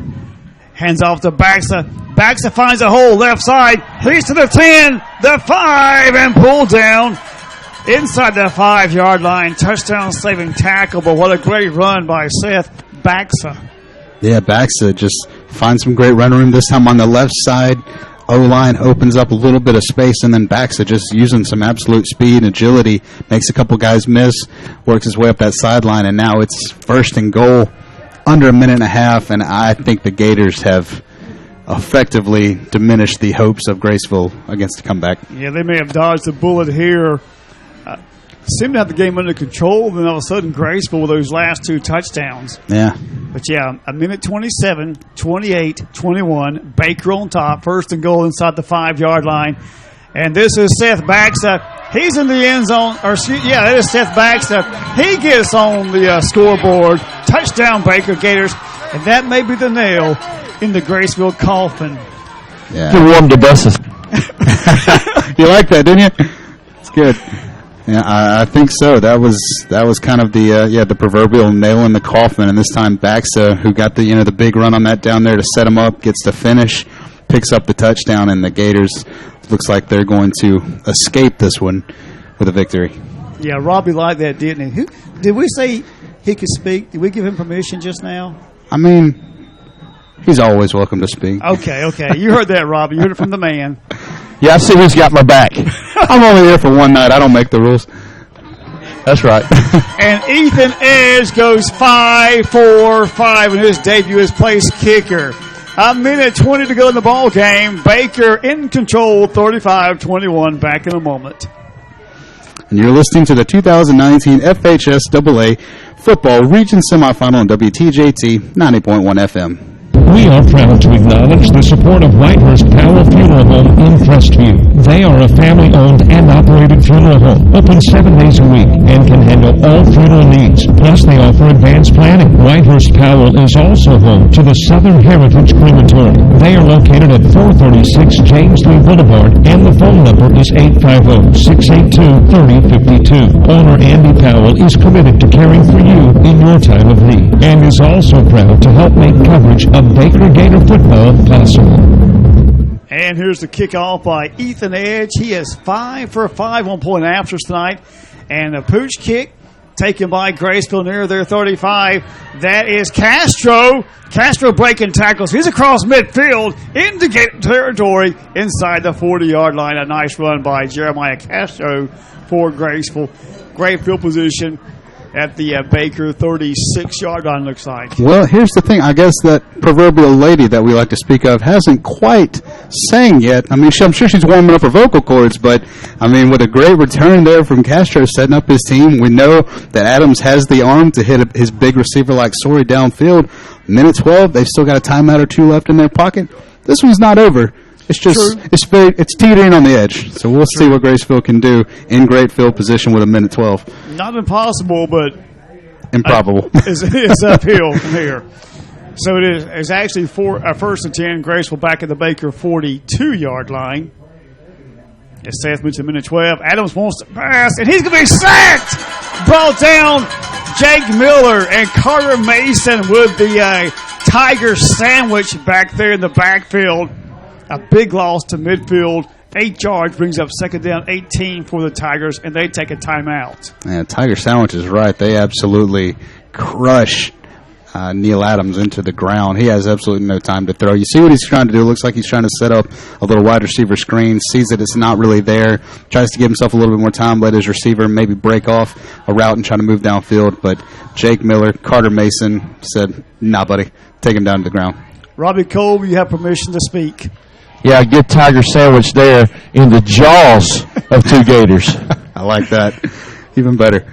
Yeah, and they have painted a fresh gator on. It looks, I hate to say this, but like the Florida gator at Gainesville. Yeah, unfortunately. Yeah. On midfield, but a brand new paint job. And ironically, he got sacked. Go ahead, Robbie. No, it doesn't look like the Florida gator. It's got maroon around the outside. Come on, man. I'm sorry. There's a nice color difference. Pretty colors down there. Yeah. He was sacked between those teeth on the gator on the field. It was perfect. And now we're down to 59 seconds. It is second down, 18, Graceville from midfield. Sorey goes in motion. Here's a blitz. Devin Jordan breaks through, but Adams gets the ball off the Castro. He's still going and finally forced out of bounds. Carter Mason brings him, or forces him out of bounds near the 25-yard line, but the clock is stopped at 52 seconds. What a play. There's a reason you have to be careful with that all-out blitz like that, and that is the reason right there, because that toss play goes to Castro. He gets there on the outside, and there's hardly anybody. The secondary is having to catch up with him. Thankfully for them, they do, and get him down on the sideline. And he stepped out way back here. You see that second down. Yeah, he did. It is second down and about 4 from the 36-yard line. It still looked good from this way up here in the press box, but yeah, he is 6-yard gain, second down 4 from the 36-yard line. Adams wants to pass again, all out blitz. He gets the ball off. Sorey makes the catch, and he's into the end zone. Touchdown, Graceville. But there's a flag on the play. Yes, there was. That's going to negate that. It looks like it's probably going to be on the offense, maybe an illegal shift. Robbie is ever the pessimist, isn't it? Always. I mean, you see it. It is kind of deflating. Well, it was still a great play regardless. A great pass play from Neil Adams to Sorey. Roughing the passer against the Gators, so the plays all set, penalties all set. Wow. There you go. Interesting. And I missed the penalty on Graceville. What was... Just an illegal shift. Illegal shift, that's what y'all said. Okay. You and Robbie said that, and then roughing the passer. Dangerous there. I didn't realize those would offset that way. The illegal shift should have been is usually a dead ball, isn't it? Maybe I'm mistaken. Is that right, Robbie? Is that a dead ball usually? No, illegal shift won't be. It's just somebody moved too many. I don't guess, but most of the time illegal shift's not a dead ball foul. So neither is a roughing the passer. There you go then. Good offsetting penalties, and Graceville's going to get another chance. Not a lot of time left. Yeah, 44 seconds left in this ball game. 35-21. Baker on top. 44 seconds, but now had that been good, and they made a 7-point ball game, all of a sudden you're talking about a potential onside kick. I mean, it's a lot of things have to fall right for Graceville. But very much so. If ifs and buts were candy and nuts, we'd all have a Merry Christmas. That's a very appropriately timed little saying. Yeah, that's an old Dandy Don Meredith. That's way before your time, son. I'm sure it was. Quarterback for the Dallas Cowboys, and really made his impact on Monday Night Football as the third member of Howard Cosell and Frank Gifford. But, yeah, Dandy Don Meredith. So here we go. Adams hands off to Castro and nowhere to go. No. Runs right smack down to that Gator wall. Not really sure what Graceville's doing here. That's a very interesting play call on a second long. Third down and 4 from the 36 with 30 seconds to play, and now just going to down the ball. Looks like maybe they're just trying to stop the clock. I'm not wearing the headset on the other side, so I can't. I can only speculate. Well, look, he spiked the ball to stop the clock. Certainly. Yeah.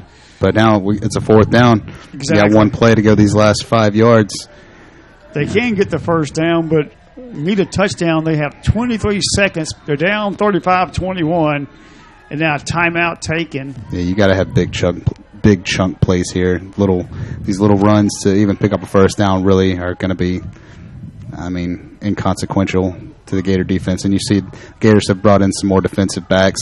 They're playing about 15, 20 yards off the ball, anticipating for a long pass. So even though it's 4th and 5, you've got to go for the touchdown here with just 23 seconds. Absolutely. Adams back to pass. Good protection this time. Now it being pursued by Miller. Gets the ball off. It goes harmlessly to the ground between Baker defenders. Stops the clock at 15 seconds, but more important, first down now for the Gators. Yep, turns the ball over. He really had nowhere to go. He had a little bit of time, but you could see, I believe that was number 34. Is that Shane White? That was Shane White, yes. He was coming off from that right end. Looks like he was getting really close. I think Adams felt him breathing down his neck a little. He tries to step up, attempts almost a little jump pass, trying to find somebody in the middle of the field. His wide receivers are nowhere to be found. It's all maroon out there, and that is a great play by this Gator defense. And they are definitely about to get in victory formation and walk this one off in the best way possible. 35-21, Baker on top of Graceville.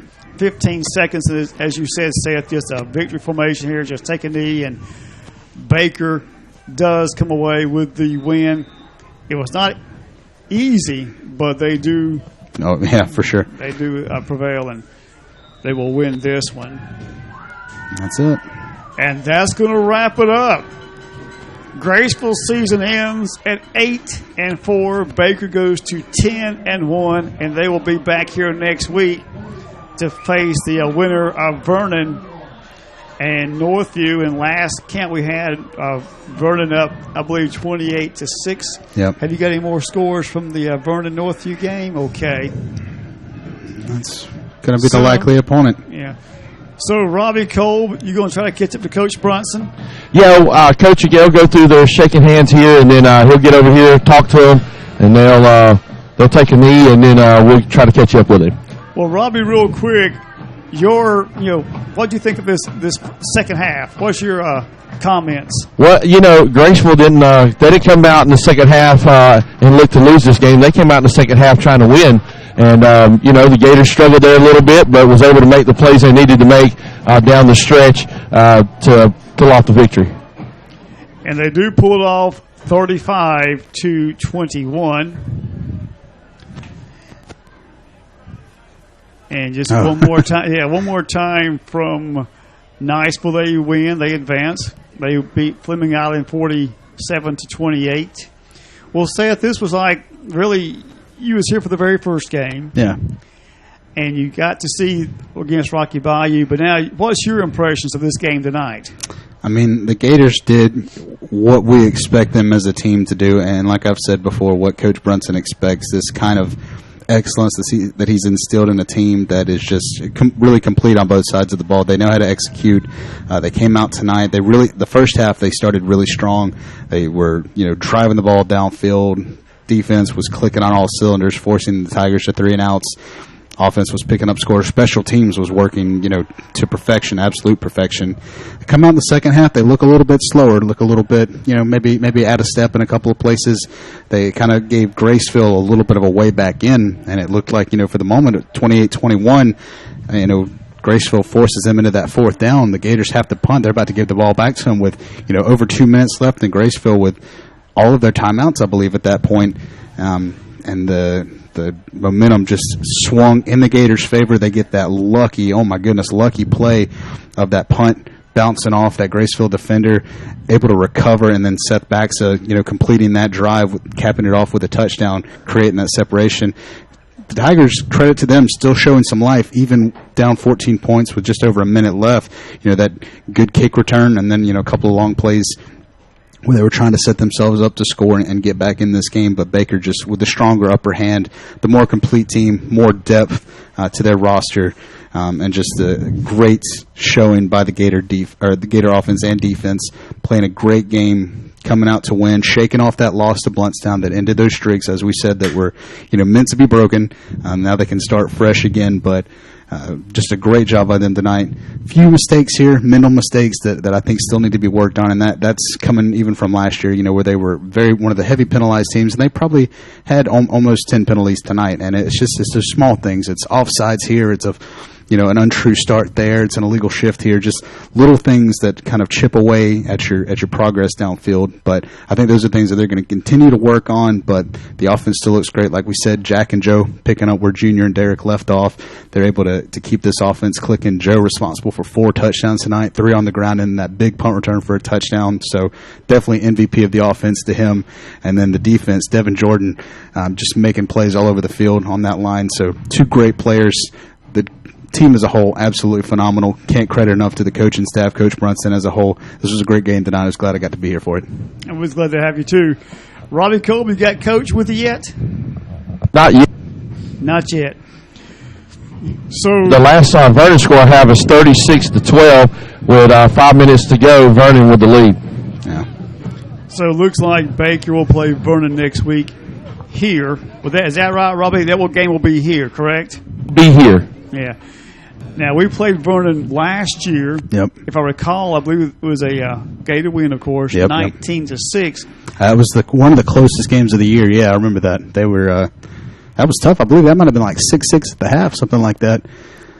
Was that the first game that Baker trailed all season? Could have been, yeah. It was one of those. Yeah, I think it's one of those where it was the first time Baker, and that was a playoff game. So, okay, guys, I got Coach Brunson here. All right. And Coach, big win for the Gators here in the regional semifinals. Got started out quick, and then Graceville came in the second half to try to make a game of it. Yeah, listen, their quarterback does a good job, and 13 is very athletic, and we knew that it was going to be a battle for 4 quarters, and we were able to get a slight lead and able to, I think our punting game, we returned a punt for a touchdown. We blocked a punt and gave ourselves a short field, and then that muff punt there at the end was huge. So it was definitely, the offense. When they had to. The defense played much better. Great job, man. Love you. The defense played much better because that Bluntstown was running out of. So I think we made some strides defensively. Next week, Vernon coming in here, they'll be spread out all over the place, so that'll definitely be a task, in itself, being able to cover those guys. And they got K1 Powell at the tailback. So it'll be interesting. But, we are to the regional finals. We do have a chance to extend this thing to Thanksgiving week again, which would be awesome. So we're just proud to be 10-1, I guess, now. But it's been a great year, and we just hopefully keep extending this thing. Yeah, Coach, are you surprised by the Vernon score, 36-12, with less than 5 minutes to go? I went to Vernon and watched them and St. Joe play when we played on Saturday night, and Vernon is very physical and very good. And at home, they are very tough. So maybe on the road, we'll catch them at a good stride. It's good to have them here. So it'll be a battle like it should be in the regional finals. All right, Coach, congratulations on the win, and look forward to a good region championship next week. Thanks, guys. Thanks, Robbie and Coach Brunson. Once again, your final score is Baker 35, Graceville 21. It was great to have Seth back with us tonight. So on behalf of Robbie Kolb and Seth, I'm Mark Forehand. Have a great weekend. See you next week. One of our sponsors this year for our live coverage of Baker Gator varsity football is Wise Equipment in Crestview. Wise Equipment specializes in sales and services of Kubota and John Deere mowers and tractors. They carry Steel and John Deere chainsaws, line trimmers, and blowers. Plus, they have John Deere toys. All products are backed by a manufacturer's warranty. Wise Equipment is located at 1147 South Verdon Boulevard in Crestview and can be reached at 850-682-3366.